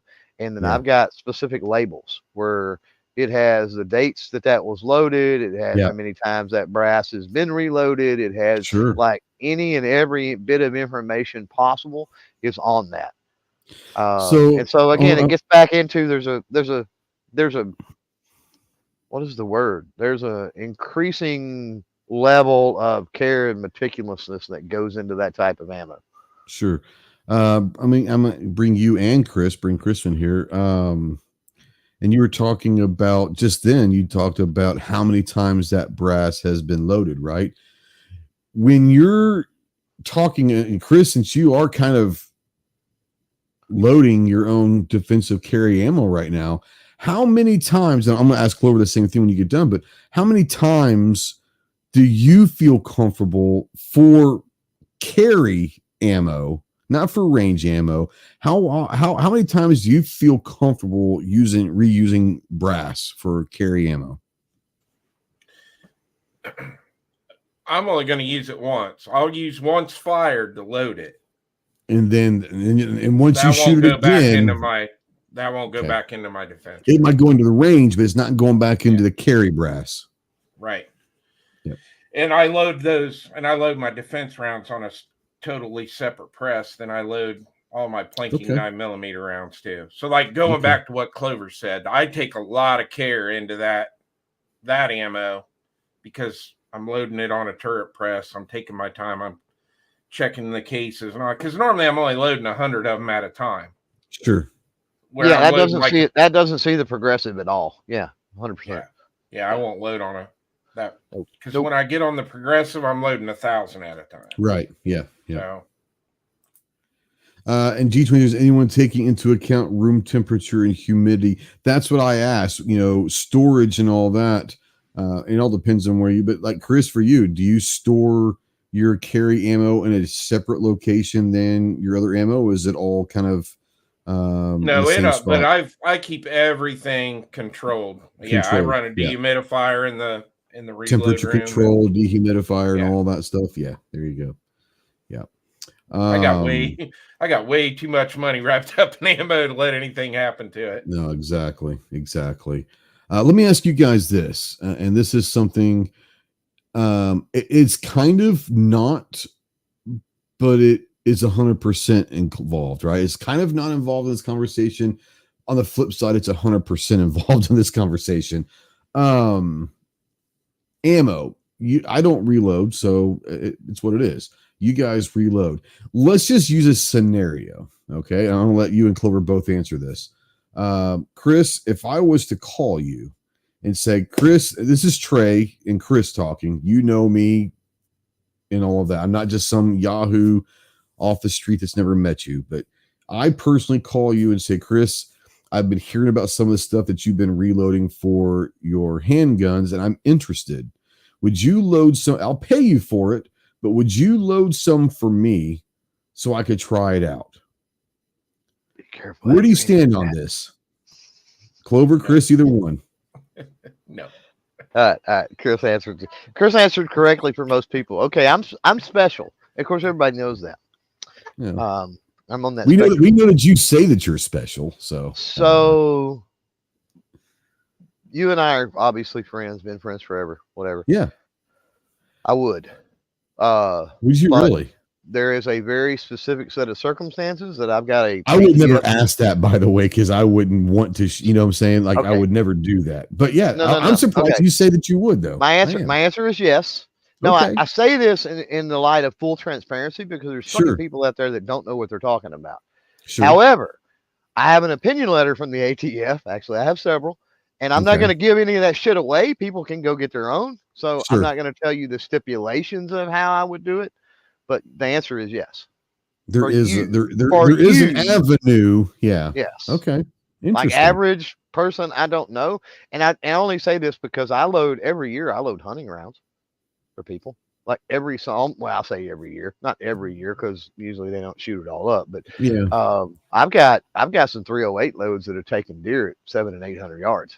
I mean, they're badass, and they're tuned to those people's specific rifles and all that. But, but yeah, there is a specific process. Interesting. Because I would never ask anyone to do that. Well, you're dealing with two problems here. We're talking the legalities, possibly, right? That's why it doesn't really fit in, but 100% does fit in, right? So you're dealing with, I think, probably first and foremost liabilities, probably, because how is the ATF going to know anyway, right? So, like without some type of a civil legality, what was civil issue between the two people, right? Sure. You loaded around, it blew up on them, right? How is ATF even going to know unless somebody drags them into it? They're probably not. So your first is liability. That's your first. Well, us being friends for so long and all this other kind of stuff, and I know what I'm doing, and if there's any overpressure issues, I'm going to warn you about that, or I probably wouldn't even load that for you if it was something that was borderline in whatever you're shooting it in. But let's say you put that in something else, right? Some other rifle or some other handgun. That's on you. And that's the reason that I'll mark the boxes and I do the things the way I do. And even if I do that for somebody else, not only for my own peace of mind, but for theirs, that information is all there as well. So there's the liability issue. And I think that's the number one thing. Then the second comes with the legality, because you have to have an FFL to sell ammunition. True. And so if you call me and you say, hey, would you load me up 100 rounds of this projectile and blah, blah, blah, and I load it up and, of course, and ship it to you or whatever, I'm an ammunition manufacturer at that point. Well, and on top of that, you just cross state lines. So now there's interstate commerce. Again, I'm not going to get into the ATF opinion letters and the way that you work within that, but there is a way that you can work within that. Yeah. First of all, I mean, obviously, I would never add. That was just a scenario to play out because I've told you privately what it is before, but yes, I know. And then after chat, we can talk about it, but I'm not going to here. Now, let me ask you guys this, Chris: have you had anyone ask you personally to make them some carry ammo before? Oh yeah. Yet, yeah, and hunting ammo. Yeah, for me, I would never do that because I wouldn't ever want to put them in a situation like that. But I have never met anyone. Even Clover says yes, but here's why and here's how. I've never met anyone that says, "Oh hell yeah, I'll sell to whoever." Maybe they're very confident in their stuff, but the being liable for something like that is it's question. I do, but they have their ammunition manufacturing FFLs, which is I think a Type 6, but I could be wrong on that. Yeah, don't get me lying. I don't know. Yeah, but I thought that was interesting. Kind of a spin-off question off of that, but yeah. All right, another myth: carrying a gun automatically makes you safer. I think there's a lot of people, especially people that are new to the gun community, and especially new to maybe concealed carry or carrying in general, think that just because you're carrying a gun, you're automatically safer, right? They feel, and this is where the problem comes in. I think feel safer. People, yeah, I think so. They feel safer, but that could also cause problems. Also, someone that is got just a huge jolt of adrenaline, not to say adrenaline, but adrenaline like confidence because now they're carrying. Maybe they make bad decisions in stressful situations now because they feel overly confident because I got a gun. They don't understand the legal knowledge. They haven't been trained or practiced a lot. All that stuff. What do you guys say about when you see someone that's new? And I mean, I think we've all seen people that might have gotten overly confident just because they're carrying now. They need to get a little bit overconfident, a little bit cocky, or they don't worry about this thing as much because I want to say this. I think that when you carry a gun, you can become safer. It makes you in a safer environment because now you have a lot of other responsibilities. Not that you didn't have them before, but I think you better increase your situational awareness. I think you need to increase certain things that you do, and doing those things might make you safer, but just because you're doing a better job of it. But what do you guys say about the people that say, "Oh man, I'm carrying a gun, I'm safe now"? I want to add on to that to not only maybe that's what this is about. It's just an open discussion. Yeah. Yeah. And this aggravates me because I don't fall into this camp. My gun is for my protection, the protection of my family and anybody in my immediate vicinity. Yep. And so what gets me is the overconfident. It gets into this overconfidence you're talking about where I'm a sheepdog.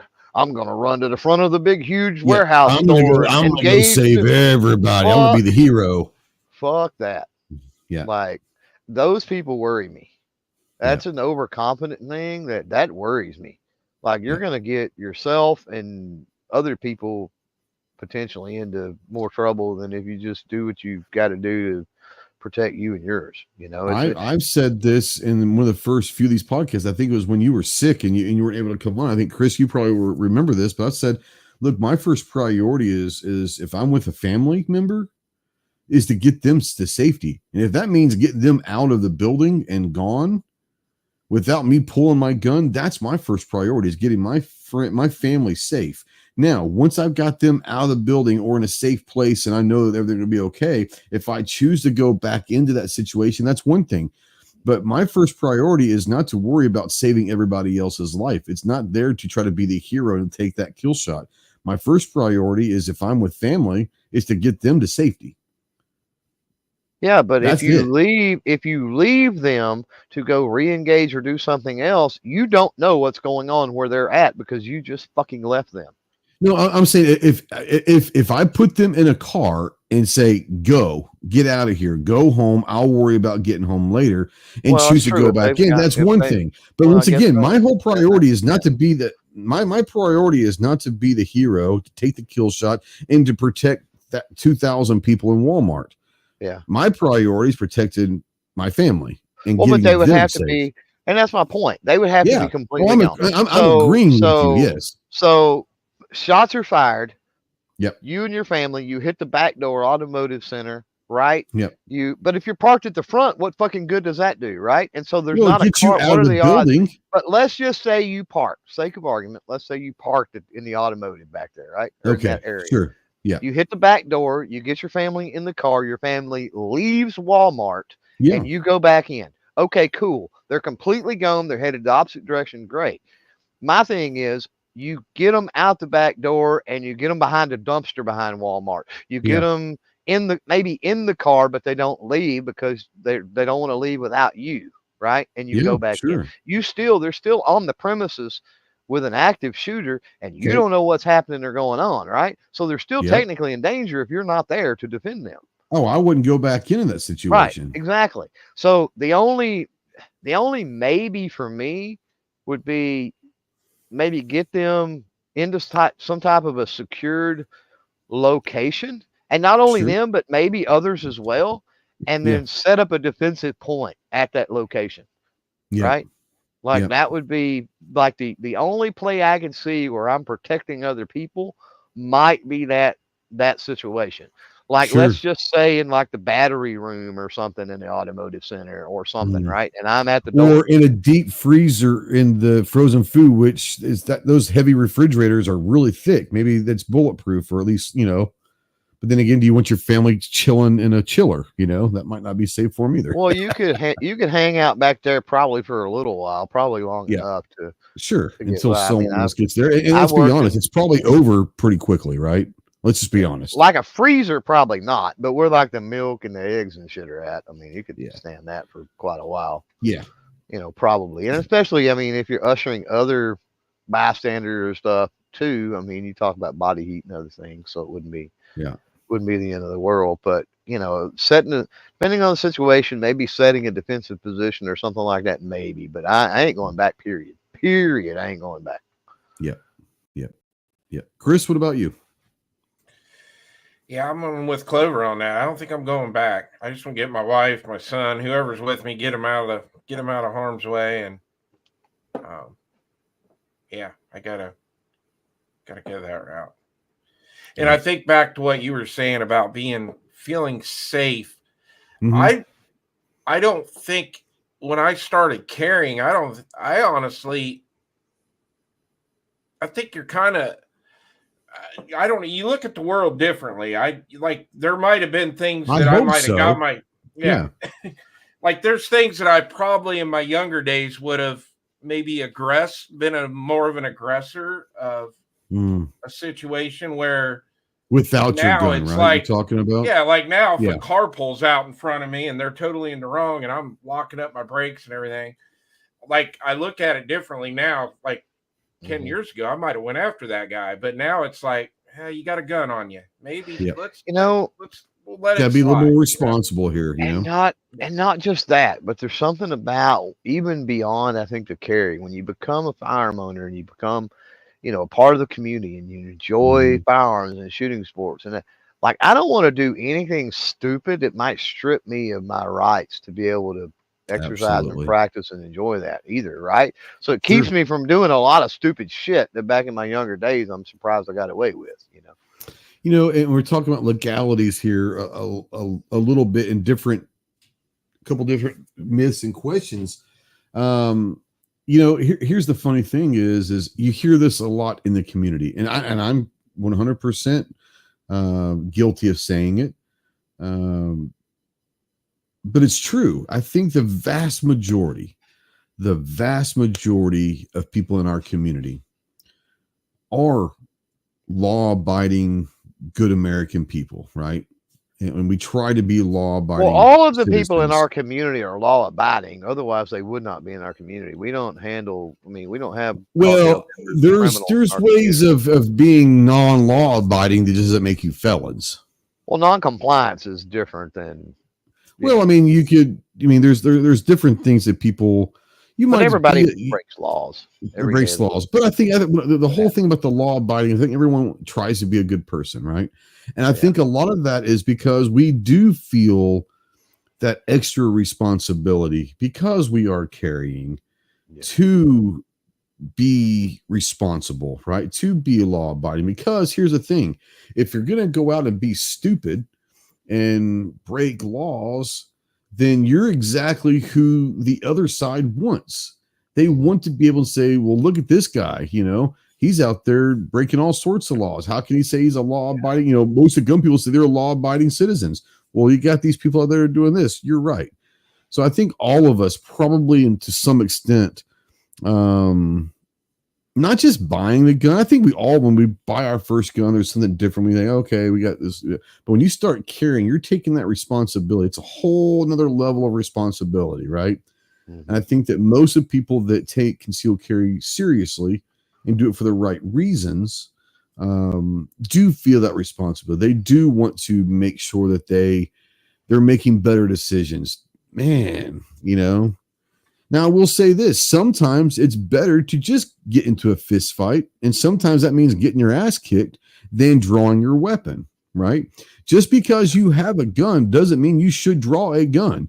There are certain things that you can draw your gun for by law. If you are in imminent danger, right, of death or extreme physical harm to you, your family, anyone around you, and all that. But if it's just someone talking shit, do you draw your gun in that situation? You better not, because that's not going to end up well for you. Sometimes getting in a fist fight and sometimes that means getting your ass kicked. Sometimes that's the better decision, right? That's just the way it is. If you feel strongly enough about someone calling you a puss or whatever, talking smack at a club or whatever, or at a ball game, draw. Yeah. No, but there are people that do. Right? There's a reason why bar and club shootings happen is someone's pissed off that someone said something. You know what? First of all, if you're going to be drinking, you probably shouldn't be carrying. Oh yeah. 100%. If you feel like you're going to a situation that there could be some escalated events happen, don't carry. Once again, it's okay to get your ass whooped because everyone walks away the next day and you start a whole nother day, right? So it's one of those things. Yeah. Well, the thing about is de-escalation and kind of what Chris is saying. You kind of got to learn to walk away, live to fight another day. It ain't worth it, right? And let's say that you are carrying. Let's just say it's it could be in a grocery store, or some benign place, right? And some type of beef gets started, and it's a heated exchange, and words are exchanged, and so they're going to throw a punch. You're going to sometimes take a punch and then walk the fuck away if that's what you got to do. Yeah. Because here's the thing: you get into a major tussle, and then they grab your gun for whatever reason. You don't know what they're going to do with your gun if they get a hold of it. So it's better to walk away, even if it's with a black eye or whatever. Take the punch and walk away. If that's what you got to do. Like getting into a tussle with somebody to me is stupid, and drawing down on somebody for words or some kind of heated exchange like that is stupid as well. Absolutely. Plus,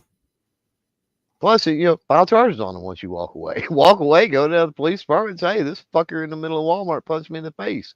This is true too. That's what you want to do. There was another thing that I had, another myth that kind of goes into this is, I said carrying a gun will automatically stop a threat. And that kind of goes into that. No, it doesn't. First of all, how they know you're going to carry a gun unless you pull that gun, unless so. Open carry is a big thing now. So. Well, I'm just saying, but we're talking concealed carry. This is about concealed carry. Oh, right? I thought we were talking about EDC, but well, we can, but I mean, it's technically about debunking common myths about concealed carry. But even concealed carry, if somebody's casing something, I get it. or but I mean, just they carrying a might gun, be able someone's to tell. not going to stop.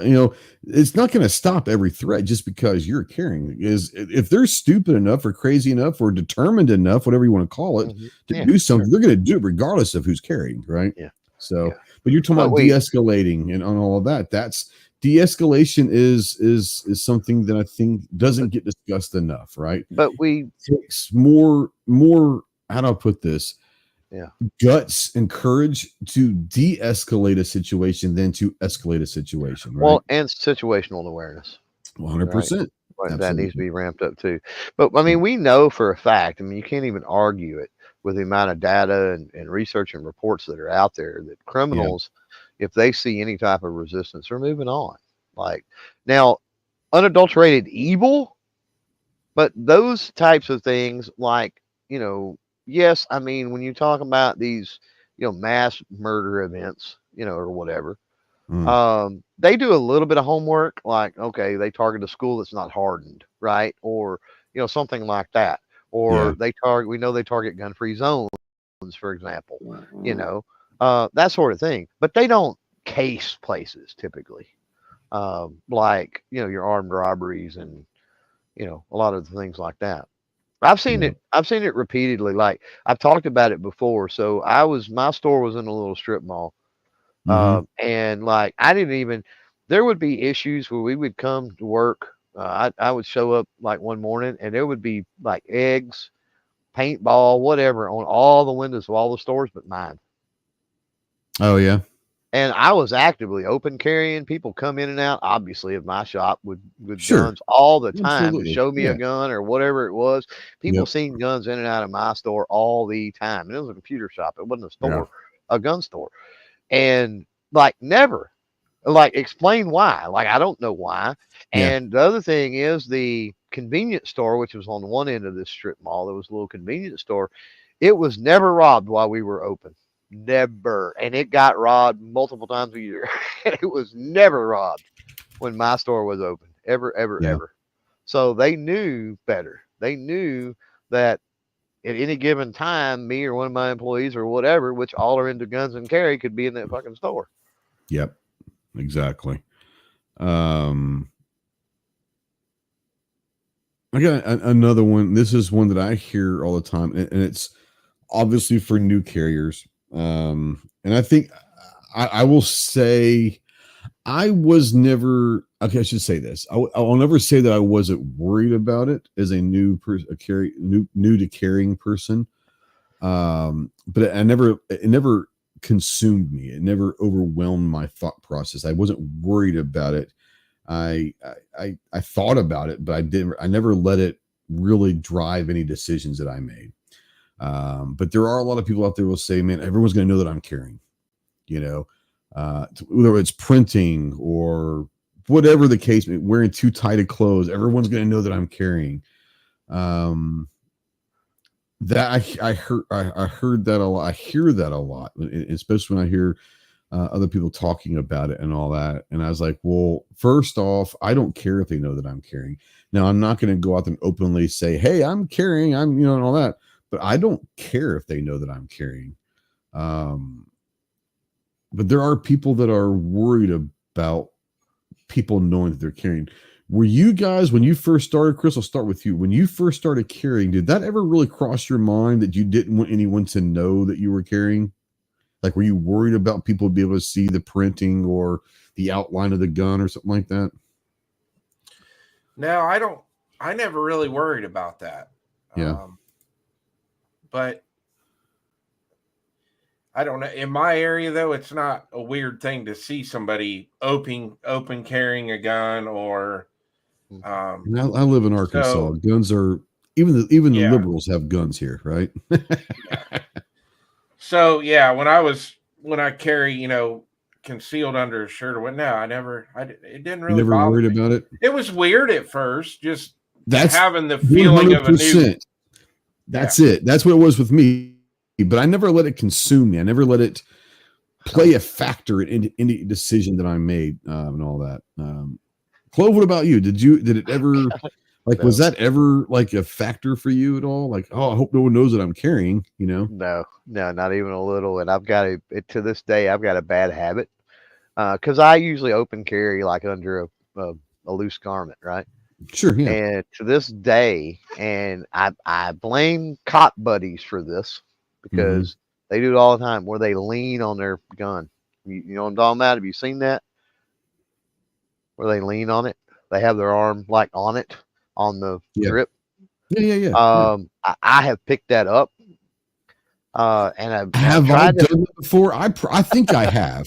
Yeah. I'm not saying that I have, but I'm pretty sure. Like I've been walking through Walmart and just kind of like, especially when you carry like on your hip, like I do. It's an armrest. Like it's an armrest. It's just comfortable, right? Yeah. Like why the hell does this guy walk around? I've caught myself being so comfortable that I'm not even thinking it's 100%. The gun and I should stay away from it. I've got my arm on the grip, right? Like absolutely. And it's like, and you got to get it off. You're like, get that off. And I've caught myself talking to people before, and they literally say something. They're like, "Are you leaning on your?" And I'm like, "Yeah, I am." Sorry. Yeah, I guess I am. I didn't even think about it. I mean, I like I said, I don't know, but I'm almost 100% positive I have. Yeah, it's a thing. It's really a thing. Yeah. I mean, especially where, like I said, where I care about 4 o'clock, and it's just like a perfect place. You know, it's right just walk down Walmart. It's just rest of my arm. You know, right there, dude. Yeah, and especially carry kind of high. You know. Yeah. You got a full size or something.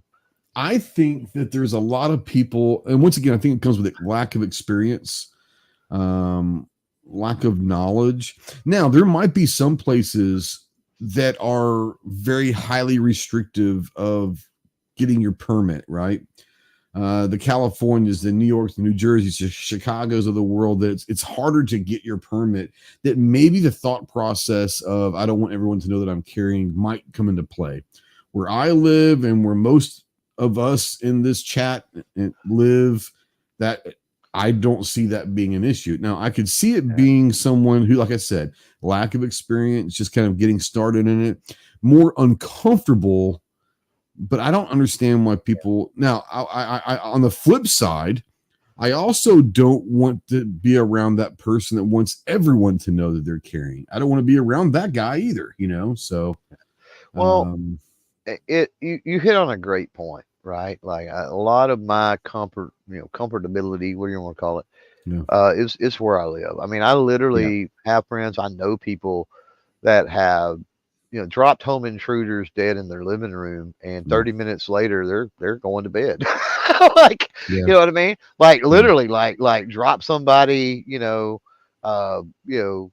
they jumped them, at the bank or going into the bank or something, and literally fill out some paperwork. 30 minutes later, one of them goes to the funeral home, the other one goes home, like, and no repercussions, no whatever. And I live in that type of area. If you're anywhere close to being obviously justified, like you don't get nothing confiscated, you spend 0 jail time, you answer some questions, you sign some paperwork, you go to the house.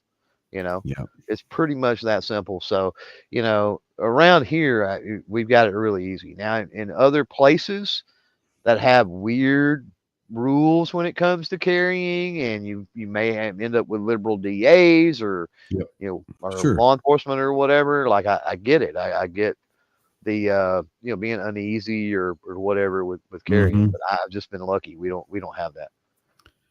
Yeah. I think where you live, like you said, where you live, the environment you live, will depend upon how you know all that.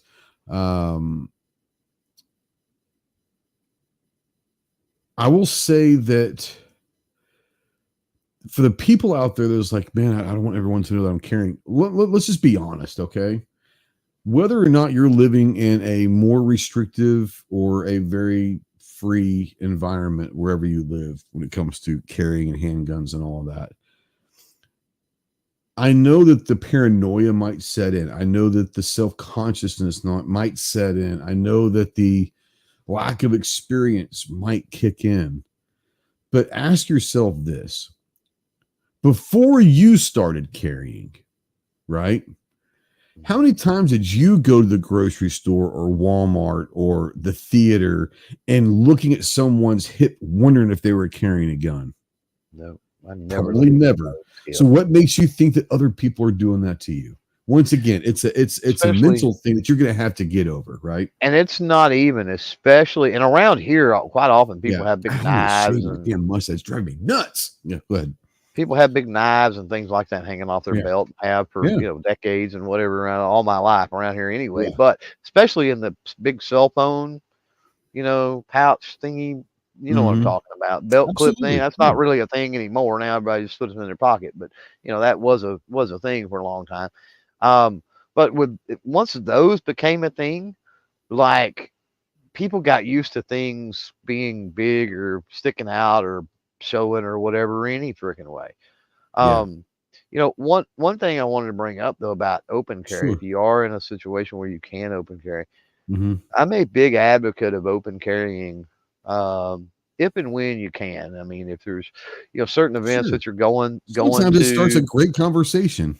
Well, if nothing else, like people in and around your everyday travels, right? Your city, your county, or whatever. If they see you open carrying, then when they see you and they don't see you open carrying, there's still probably an assumption that you're carrying, even though you might not be. And they leave you the hell alone because they think like, I seen him a couple of days ago carrying some big something. Like he's probably got something. And I've had that actually said to me before, and I never acknowledged anything, but I wouldn't even be carrying. Somebody would say something to that effect of, just jokingly, right? Yeah. And he'd be like, "Oh, leave Dover alone. No telling what he's got under that shirt, and I don't fucking got nothing under my shirt that particular time, but they think I do. And sometimes that's good enough." Yeah, 100%. I think that the open carry also just start some really cool conversations. Okay. And it's not usually about Second Amendment stuff.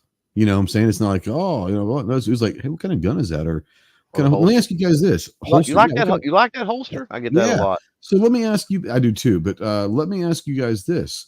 So when I'm inside the waist or I'm concealed, right? I don't like retention on my holster, except for I'll tighten it up and all that, but I don't like any I don't like level 3 and all. I don't like having to push a button. I like friction, but I don't like having to push a button or anything like that. When you open carry, do you guys feel differently about retention in your holsters than you do if it's concealed, or you just use the same ones? I mean, do you care about retention when it's open carry? Do you worry about someone coming up behind you and taking your gun? I hear that one a lot too. Yeah. No. First of all, if you've got any kind of, it's straight or you got any kind of a forward cant, it's really kind of difficult for somebody to like. First of all, who's going to sneak up behind you? Like that's dumb anyway. But I don't know. But you guys, I'm sure you guys hear that all the time, don't you? I'm sure I'm not the only one that hears that people are worried about coming up behind me. Are you serious? If somebody sneaks up behind me, their mouth is in perfect alignment with my fucking elbow, and I'm gonna bust them for in the you, mouth. Maybe not, but Well, but you get what I'm saying. No, I'm just joking. You know what I mean? How easy it is to swing around and elbow a fucker in the mouth that's coming up behind. Absolutely. Like, hey, what are you doing? How often do we spin around quick when somebody comes up behind us? Like that's another situational awareness. If there's somebody, I feel like there's something behind me. Oh, I don't like people behind me. I'm always looking behind me. Like I want people as for the most part in front of me as I possibly can. I don't know if you guys ever noticed, but you guys have both been out with me out at restaurants and out in towns and stuff at shows. And I'm walking down the road about every 3 or 4 seconds. I'm always kind of glancing. I don't know. I've always been that way. I don't like people being behind me. Yeah. If I'm in a group of 10 people, I'm going to be in the back of that crowd probably. Or I'll be in the front so that I know that if someone is going to come behind me, they've got my boys behind me to get through to get to me. Or I'm going to be in back, and I'll be the one checking the 6, right? Because I don't think a lot of people worry about what's behind them. I always worry about what's behind me. I always have. I don't know why. Yeah. I'm a weird about that. Maybe. Well, it's an easy thing to do. I mean, to just kind of turn your head, check. Walk an odd path. Yeah. That's another thing. Like I very rarely do I go straight to, and it's aggravating as shit, but very rarely do I go like straight to anything, or I'll walk a straight line. The same way. And that's part of the reason, like going down, if you're walking down the main aisles at Walmart, right? They'll usually have the displays in the center. And if I'm going all the way to the back, I'll go up 2 or 3 and then I'll cut over and I play like to the untrained I want to see if you do the same thing I do. Go ahead. What do you play like? To the untrained eye, it appears that I'm avoiding other people or I'm walking around. Oh yeah. People. So I'm completely the opposite. If someone was to watch me, it would look like I was doing like a slalom, like skis, but going in between the flags. I'll go like this, and it looks like I'm playing a game with the middle aisle. Well, I get it. Like, what's he doing? But I mean, there's a reason why I'm doing it. I don't do it that often, but I will move. I will shift and move, and I use other people in the store to do that. Sure. Where it looks. If you see someone coming towards you on this one, I'll just go over here. I'll move out of the way, and what that does is that shifts my position where I can see over this other shoulder better, or whatever. No, I understand that 100% in the same way. Or I got a better view down that other aisle, or whatever it might be. Yep. I'm Chris, go ahead. No, you're fine. You're fine. I was just gonna say I'm not one of these that like get out of my way, in a straight line. Oh, yeah, like, I prefer to move. I'm the same way. I'm the same way, and I'll move. I won't wait till they're right on top of me. I'll go ahead and preemptive move. If I see there could be something, this is a good time to move, and I got no problem with that. Yeah.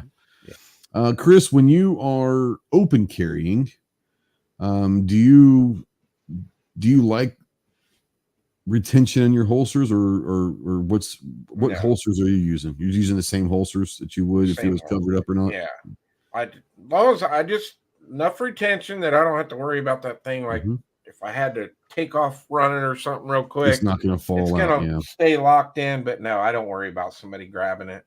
Yeah. Did you ever worry about that when you started carrying? Did you ever worry about someone's going to try to take your gun out of your holster? No. Yeah. No. It's surprisingly, I hear that a lot. I don't, and I think that's one, it's confidence and it's lack of experience, lack of confidence, lack of experience in the carry game. There shouldn't be anybody close enough to you to take your gun out of your holster that you don't fucking know. That's you would think. You would think. And I get it in a crowd. Like I've been in lines before and there's been people like really close. But I mean, it's an old lady behind me, or it's a family, or you know what I mean. It's like they're not taking my gun out of it's not happening. Yeah, absolutely. Did we get to J Dog? J Dog had something out there. So I've got starred. J Dog actually.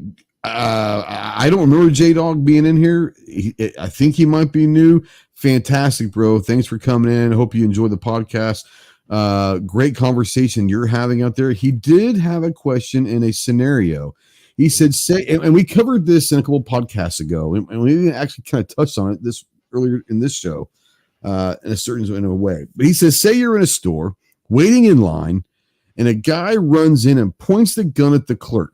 Do you be the hero and take him out even though he's not aimed at you, or do you sit there and wait?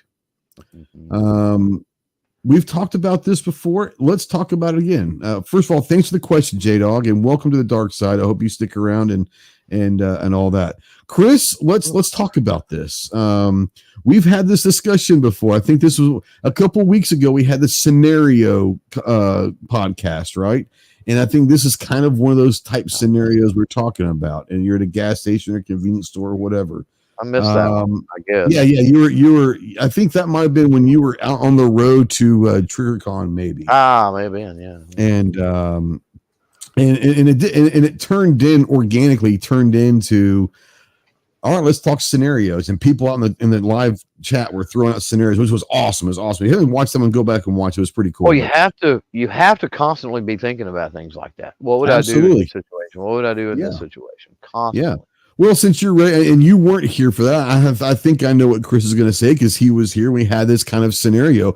Chloe, since you weren't here for that, in that situation, guy runs in, you're in the gas station picking up some milk with the grandbabies or getting a slushie for the grandbabies, and some dude walks in and starts holding up the gas station attendant, not even with you in mind. What do you do? Are you the hero? What are you doing? Well, okay. You said with not me in mind. Is that what you just said? Yeah, with the person coming in with the gun does not have you in mind. They're pointing it at the guy behind the counter. Here's the problem. I don't know that.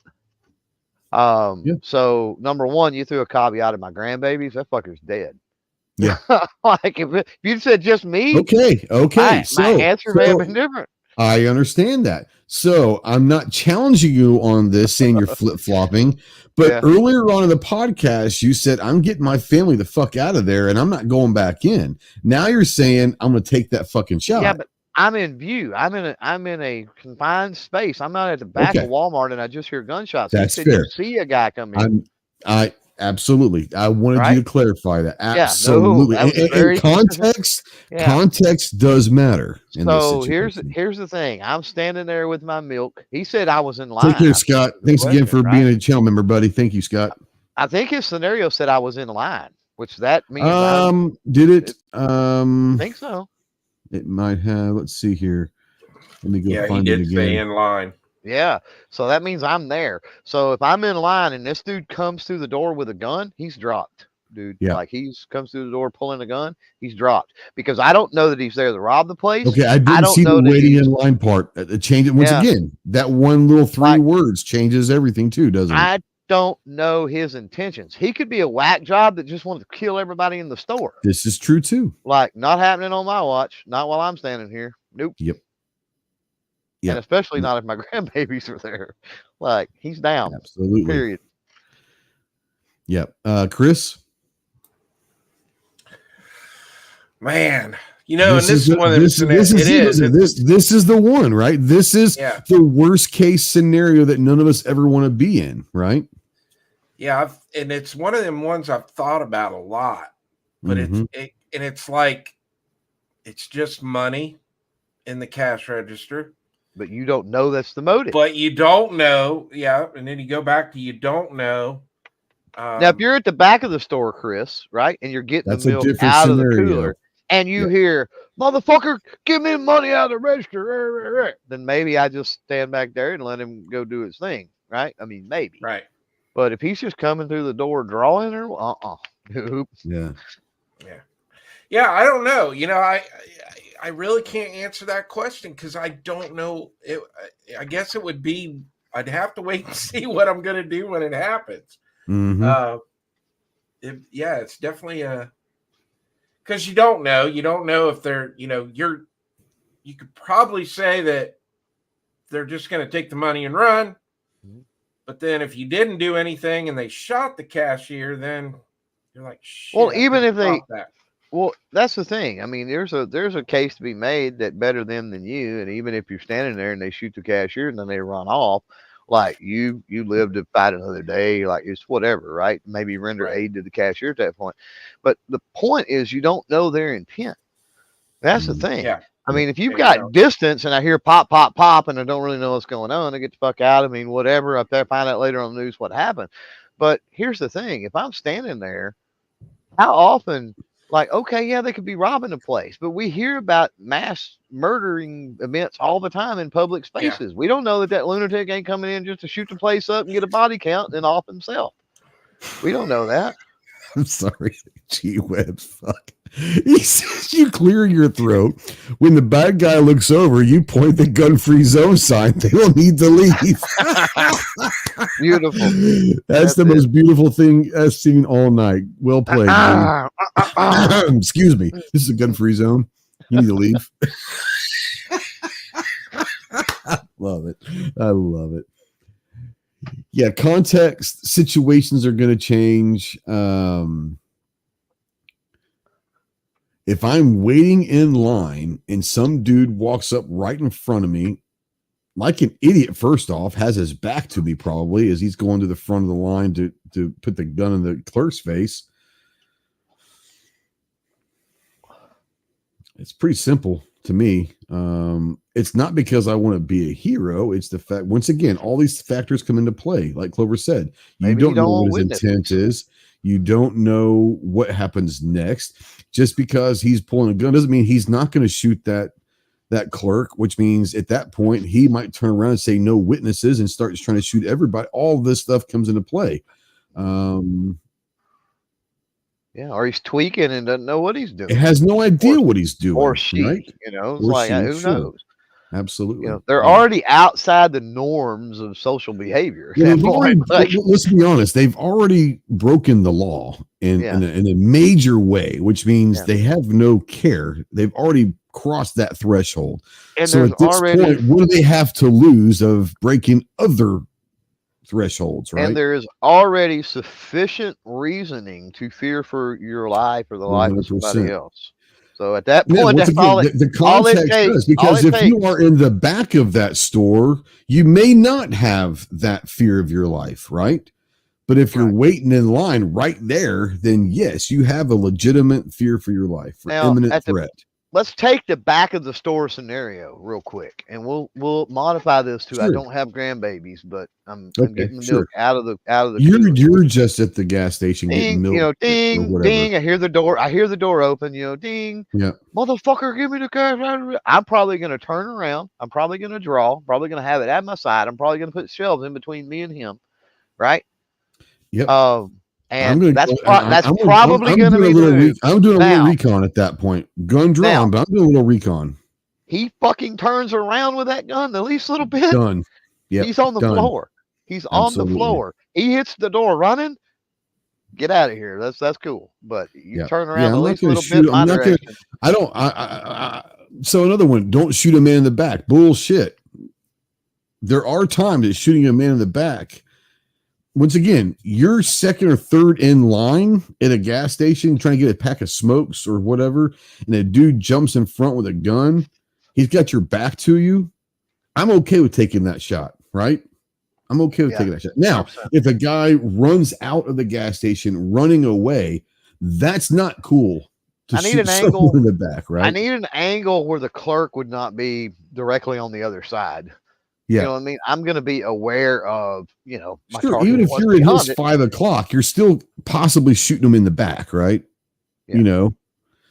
You're away, you're at 5 o'clock, so that clerk's not directly in front. But what I'm saying is people say, oh, you should never, for a second of all, if that dude's already taken a shot, I don't give a shit if his back's to me or not. Like, we're gonna put him down. We're gonna put him down right there. Yeah, this ain't the Wild West. Some kind of showdown, quick draw. Yeah, it's not Quigley. Yeah, we're not meeting it in high noon out in front of the saloon. I ain't worried about his draw speed. J Dog, he's saying if it's not in front of you, the prosecutor will say you had time to leave. Guilty. Not necessarily. First of all, the jury decides guilty. Yeah. And second of all, again, it depends on where you're at. And, if there was some moron in that situation and I shot them from 5 o'clock or whatever in the back, there ain't a doubt in my mind. I'd fill out some fucking paperwork and go home. So I hate you luck. If you're in a shitty area of the country. Live. Yeah, exactly. I hate you. I hate you luck, but it ain't that way here. So. Yeah. I probably would actually I'd probably get an escort home. Let's be honest. Yeah. Yeah. You need a ride? You need a ride? Or let me get in front of you, get you home quicker, Yeah. A little over 2 hours. Had a great conversation. Real quick before we start closing the doors and sweeping the floor, Chris, are there any myths that we didn't bring up that you have heard or you think need to be discussed? We've got time if you want to, if you have anything. Nothing right off the top of my head. Okay. Clove, what about you? Do you have anything missed that we didn't bring up that you think might need to be talked about or you want to talk about? Based on facts and data? I would say capacity. Okay, sure. Go for it. Oh, that's really easy. I mean, it's what is it? 3 rounds, 3 seconds, 3 rounds, 3 yards. Mm-hmm. The vast majority. So, like, why do you need 20 rounds and then 2 extra magazines? Makes no sense to me. But okay, I think people, and I don't have a problem, right? But let's be honest, it's a myth. J-Dog's in Michigan, and he says in his state he's the bad guy. I didn't think Michigan was like that. It's getting bad. It's getting bad. I hear it. Is it really? Yeah. Oh, okay. Yeah. Has there been a change in government, Chris, up there? Yeah, I was up there with Fluffy a few weeks ago. Man, some of the stuff he was telling me that's going on in that state is really insane. Yeah. Okay. I hadn't heard about all this. So I always thought that Michigan wasn't pro or anti. They were kind of gun neutral or gun don't give a shit. Whatever, what I'm saying? Aside from the weird hunting, splitting the state in 2 different sections with straight walls or whatever. But as far as carrying and gun laws themselves, I always thought they were fairly neutral or even leaning a little pro gun, but I guess that's changing, huh? Yeah. Interesting. Yeah, okay. Getting real bad. Yeah, I know. Because we got a good friend of ours, Smeggy, that grew up there, lived there. He's not there anymore. He actually moved to an even stranger place in California. That was for work. But I remember he said like the biggest thing he had to worry about at the time, 5, 6, 7 years ago, was if he wanted to go hunting, if he wanted to use certain cartridges or whatever, he had to go to certain parts of the state, which is really great. Kyle says, gents, great show. I'm going to recharge the battery. I'll be back next week, heading out to New York to visit a good friend. Wish me luck. Be safe, brother. Good. Get some rest. We'll talk to you soon. But yeah. As far as me, I mean, we brought up all the stuff I wanted to talk about. What I want to talk about a little bit is this whole concealed carry series we've had. It's been great. Had a blast with it. We might have another one next week, but kind of like a closing, a conclusion to this series. But if we don't, G said that Smeggy's back in Michigan. Nice. Okay. Oh, cool. Good for him, I guess. Hopefully it's good for him. But what I'll tell people that if you're new to carry or you're thinking about getting into the concealed carry or the carry game in general, I can't stress enough the importance of educating yourself on gear, all that stuff, but the laws, not just the federal laws, but your state laws. Hell, your county laws might be different, I mean, just educate yourself and all that stuff.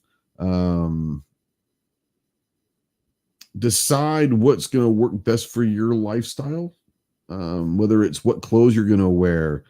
We talked about that in the first couple was do we change what we wear when we start carrying and all that stuff. All that stuff before you just start one day carrying. Go through this checklist and go through these things and make sure that you've done all the research, you've done all educating yourself, you've done all the training or at least practicing, you've done all your due diligence into all these decisions, because one little decision may not make or break, but there's 20 decisions maybe that combined change a big deal. I encourage you to ask questions.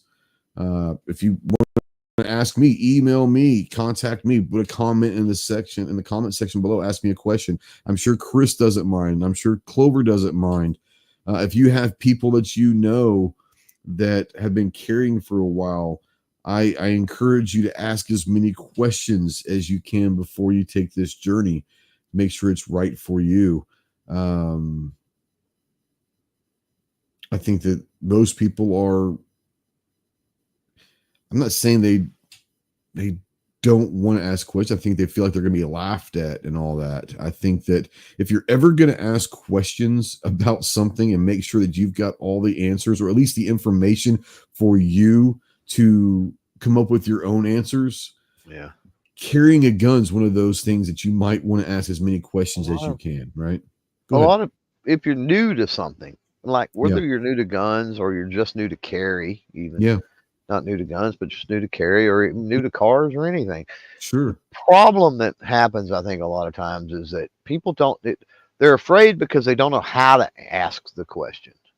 Yeah. And the problem with if you don't know how to ask the question, then what you just need is you need to be able to have a conversation with somebody that's patient enough to be able to walk you through figuring out what the question. And if you can't find any of those people around where you live, there's 3 in this room right here that you can ask. Yeah, there's plenty, and there's people out there that have no patience. There's people out in the chat that can be great to talk to, But there's also people that have no patience to be able to do that, right? They're great if you have the question locked and loaded, and it's worded properly and everything else. They're good to go. They're going to give you good advice and a great answer.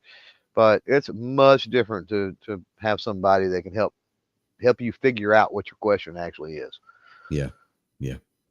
Because all too often people ask the wrong question. That's what happens. It's like, I don't you get that? When somebody will ask you a question, word it wrong, like, wait a minute, like that's, are you asking, like, no, you're asking this, right? Oh yeah. That's what I'm like. Okay, because what you're asking is not related to what the answer you're wanting.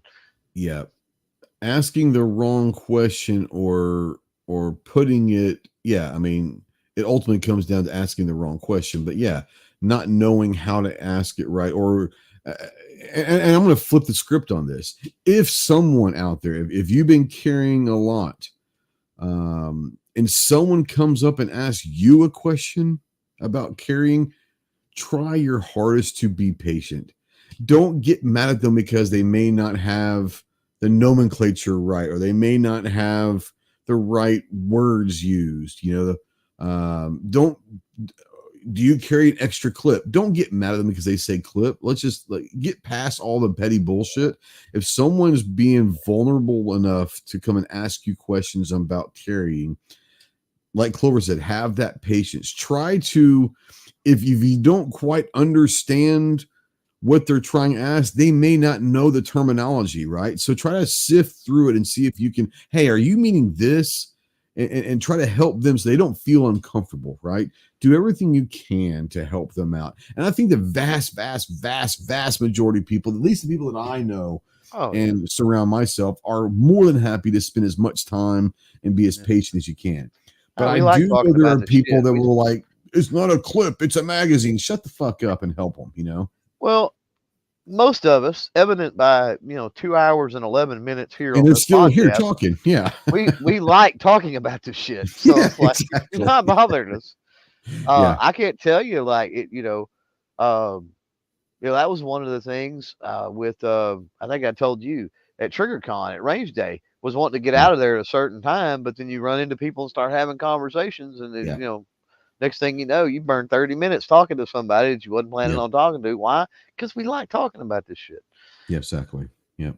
Yeah. And I mean, I wouldn't have done like a 7 fucking part series of concealed carry if I didn't enjoy talking about it. Clover knows this. Chris wasn't here when I first started, I don't think, but Clover's been around since I kind of started. And for the longest time, like the vast majority of my content was about concealed carry. Now, obviously we evolved over the years and all that, but concealed carry has always been a passion of mine and this channel's. But yeah, there's a lot of people out there, and there's people that I ask questions when I started carrying. What about this? What about that? And all that. We all were there. We all were there. So remember how you were, and if you are new to this, or you're even not even new to, you're not even existing in this realm. You're even not. Maybe you're thinking about, I possibly might want to start carrying, but I have a ton of questions. Ask them. Ask them. That's what we're here for. I would much rather you be overeducated rather than undereducated when it comes to the matter of carrying a gun, right? I would add to that though, and I would say also ask multiple fucking people, because the vast majority of the shit we talk about is all opinion. It's all subjective. Absolutely. It's all personal preference and experience and all of that. So ask multiple people and get a consensus of what's the right answer for you or whatever. Absolutely. J-Dog says, I could talk all day, every day about 2A items. I'm obsessed with it. I annoy my girlfriend, but just like I couldn't imagine not being that way. I get it. I get it. There are people that are joining this community every day. There are people that are understanding, whether or not they've always been gun people. There's a lot of people that were never gun people that understand the value of being your own first defender, your own warrior, right? First responder in general. First responder in general. Whether, yeah, absolutely. Understanding that that's a thing. And the last thing we want to do is to make them feel unwelcome. So absolutely. I love it. I love it. Chris, I'm going to bring you in real quick. What you got going on? What can people be looking for? Obviously, you said earlier that there'll be other Jackal videos, but what else you got coming down the pipe? Gideon Optics just got one of the new optics from them today that we saw. Oh, bite me. So I'm pretty excited about that one. I'm ready to get that thing out of the box and get it on something and get to the range. So I hope you choke on it. That's what I hope. That's what she said. Oh, I'm sorry. Yeah. Is this something that you'll be getting eventually, Clover, or are you just a little jealous that he got it before you? Oh, I just Gideon's there. I probably will. Gideon's, they're amazing folks. Can you talk? Which one did you get, or can you say? Yeah, I don't care. We can talk about it. They sent the new granite. Oh, optics. the granite. Yeah, the granite one. Ohio guy. Ohioans, man, granite. It's called granite, dude. It's granite, man. It's granite. The downside is it's they've only got the MOS version out now, so it's basically the dot. Yeah. So you don't have to use your plate. You can just mount it direct to the MOS on the Glock. So yeah, right. Yeah. The RMR one should be out in 3 or 4 and that's why I don't have one yet. Yeah. Well, and the funny thing was I told Bob not to send that one. I said I'll just wait till the RMR one comes out. You don't listen to nobody. But I've got the Glock 40, so I guess we'll throw it on that. Yeah, might as well. Yeah. Any live streams or anything coming up down the line? No live streams. Okay. Not for a while. I appreciate you having me on, man. I've really enjoyed this series. So it's like I said, I know that I'm passionate about it, and it might not be fun for other people, but I think this series has been well received. So, thank you for being part of them. Appreciate you. Yeah. I appreciate what's the footprint? Yeah, what is the footprint? Well, that's it. You don't use the MOS plate system for the Glock. It just direct mounts to the slide. Yeah. So it's weird. But you said there's another one coming. Did you say RMR or what? Yeah, they're gonna have that same optic with RMR footprint. RMR. I can't remember if you said RMR or RMSC. Okay. So okay. That's probably the one everybody else is gonna get. Hopefully, I'll still get that one. I love this dot. It's big. They've got a lot of cool stuff. They got a lot of cool stuff coming. Yeah. Yeah, this dot is probably going to be my new favorite. There was a RMSC. This fucker was tiny and closed emitter. Yeah, they had it TriggerCon. It was so cool. And it's direct mount, which is even cooler yet. Yeah. So bitch, what you got going on? Anything going on? Me? I don't do nothing. You say maybe Sarah, is it tomorrow or did you say tomorrow? I'm hoping that I've got she got back with me today and she was okay with the time we set up for tomorrow, said put it on the calendar, but I hadn't heard anything else. So hopefully, we got Sarah tomorrow and then Friday we'll have Chris. Hold My Guns, by the way, when we see Sarah. Yeah, sorry. I call her SJ, but I mean, it's Hold My Guns. You guys are familiar with Sarah Albrecht, so yeah. Oh yeah, absolutely. So that'll be a good one. And then Friday we've got Chris with Ross Martin. And that'll close out. That's the final one. Is that correct? Yeah, that'll close out the season. Yeah, if we can get those done. Yeah, absolutely. We'll have another one in the books, and so then we start getting the. Hopefully, if I can get things situated and not almost die every day, then we can get some regular videos out. I got a lot of stuff between now and shot that content that needs to go out. Absolutely. Yep. I've got to get to the range. I'm going to try Thursday or Friday. I think Thursday. I looked at the calendar and maybe Thursday afternoon I might be able to sneak out for a couple hours and get something done. I got to get some more videos. It's been a couple weeks I've been able to get to the range. It's been just busy at work. October is one of my busiest months at work. So go figure, right? Weather's finally awesome. and it gets busy. So whatever. You're talking about upcoming and something that I'm hoping I get to do. Yeah. So at TriggerCon, Jeff was talking about Mike was talking about Pappas earlier from Dead Air, and I actually had conversations with him and subsequently Jordan and Nick and all of those about hopefully being able to do some stuff with Dead Air in the near future. So it'd be fun. Well, and the great thing about that is stamp times have been like a week recently, so it could be interesting. Well, I mean, I don't have to worry about that with and I think that's I understand, but why? Well, as far as pushing people to buy, or you know what I mean, or influencing, I guess, or whatever. Yeah, totally. Now's the time if you were ever going to get something, and let's be honest, Dead Air is up there as far as the top tier stuff for sure.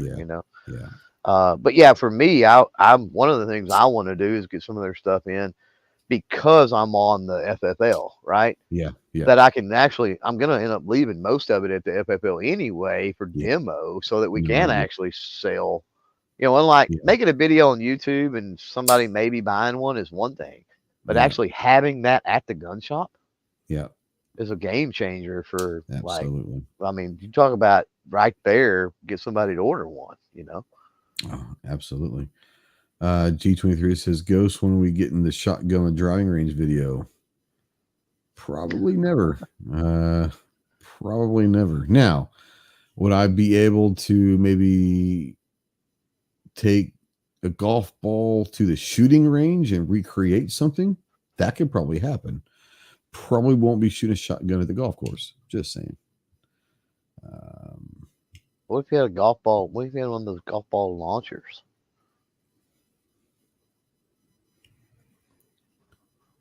What about still probably not. They wouldn't let you. Oh, something like that. Yeah, but I think he wants me to like shoot at golf balls with a shotgun on the golf course, and I don't think that's going to happen.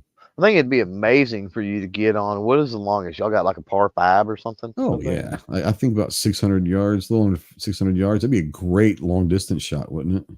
Yeah, get one of those golf ball launchers, and you could do a realistic video on like realistically how far is this thing, drive a golf ball. I would love to play. It'd be really, really cool. I would love to play golf with guns one day, and let's say it's a 550 yard par 5, and I put a big old thing of steel on the green, and you had to shoot from the tee box at 550 yards with your rifle, and then some of them are going to be 150 yards maybe with a par 3. What gun are you going to go with? I want to go with that would be so cool. AR, which would be like my 7-iron, let's say, or my driver's my sniper rifle. It'd be kind of fun to do it that way, right? Yeah, so you get like 3 guns, right? Yeah. Let's say you get 3 guns. You get a long range, a medium range, and a short range. Yep. Right? Yep. And you start at the tee box on like a par 5, and you've got like a 25 yard gong. You've got a 50, you've got 100, a 200, a 250, whatever that goes out in like 50 yard increments. Yeah. And if you want to take that long range 500-600 yard shots, you can. Yep. You can. But it costs you a stroke, right? Like that's right. If you miss, that could be interesting. You could set that up even on a range. You wouldn't even need it. That's what I'm saying. I could probably do that on a range. My range goes out to about 300 yards. But but I could sit there and say, okay, I have to get to 300 yards. And do I want to start out and do like 3 100-yard shots, or do I want to go for a hole in one, or what do I do? Be kind of fun. Like how do I want to play this? Yeah. That'd be a cool game, especially if you had other people you're playing. Oh yeah, 100%. Yeah, that'd be great. It's kind of like Know Your Limits. You ever played Know Your Limits? Yeah. Yeah, it's kind of like a know your limits. Your targets get smaller and smaller and smaller, and you can quit anytime. But if you miss, you're done. Yep. Yep. First time you miss, you're out of the game. Yeah. Yep. You can go with that 50-yard shot all day long and can stay in the game. But the first time you miss, you're disqualified. You're out. That could be fun. Yeah. It could be really fun, actually. Call it almost like horse. Call your own shot. All right. We're going to take, like, let's say you have 3 guys and they had to bring different guns, right? And you all get to 3 use those guns. But you sit there and say, I want to use that rifle at the 300-yard marker. And if you hit it, then the other 2 guys have to hit it, or they're eliminated, or or it's H or whatever. You know what I'm saying? That could be fun. You know, that could be kind of neat. Yeah. Yeah. Be kind of fun. Anyways. Yeah.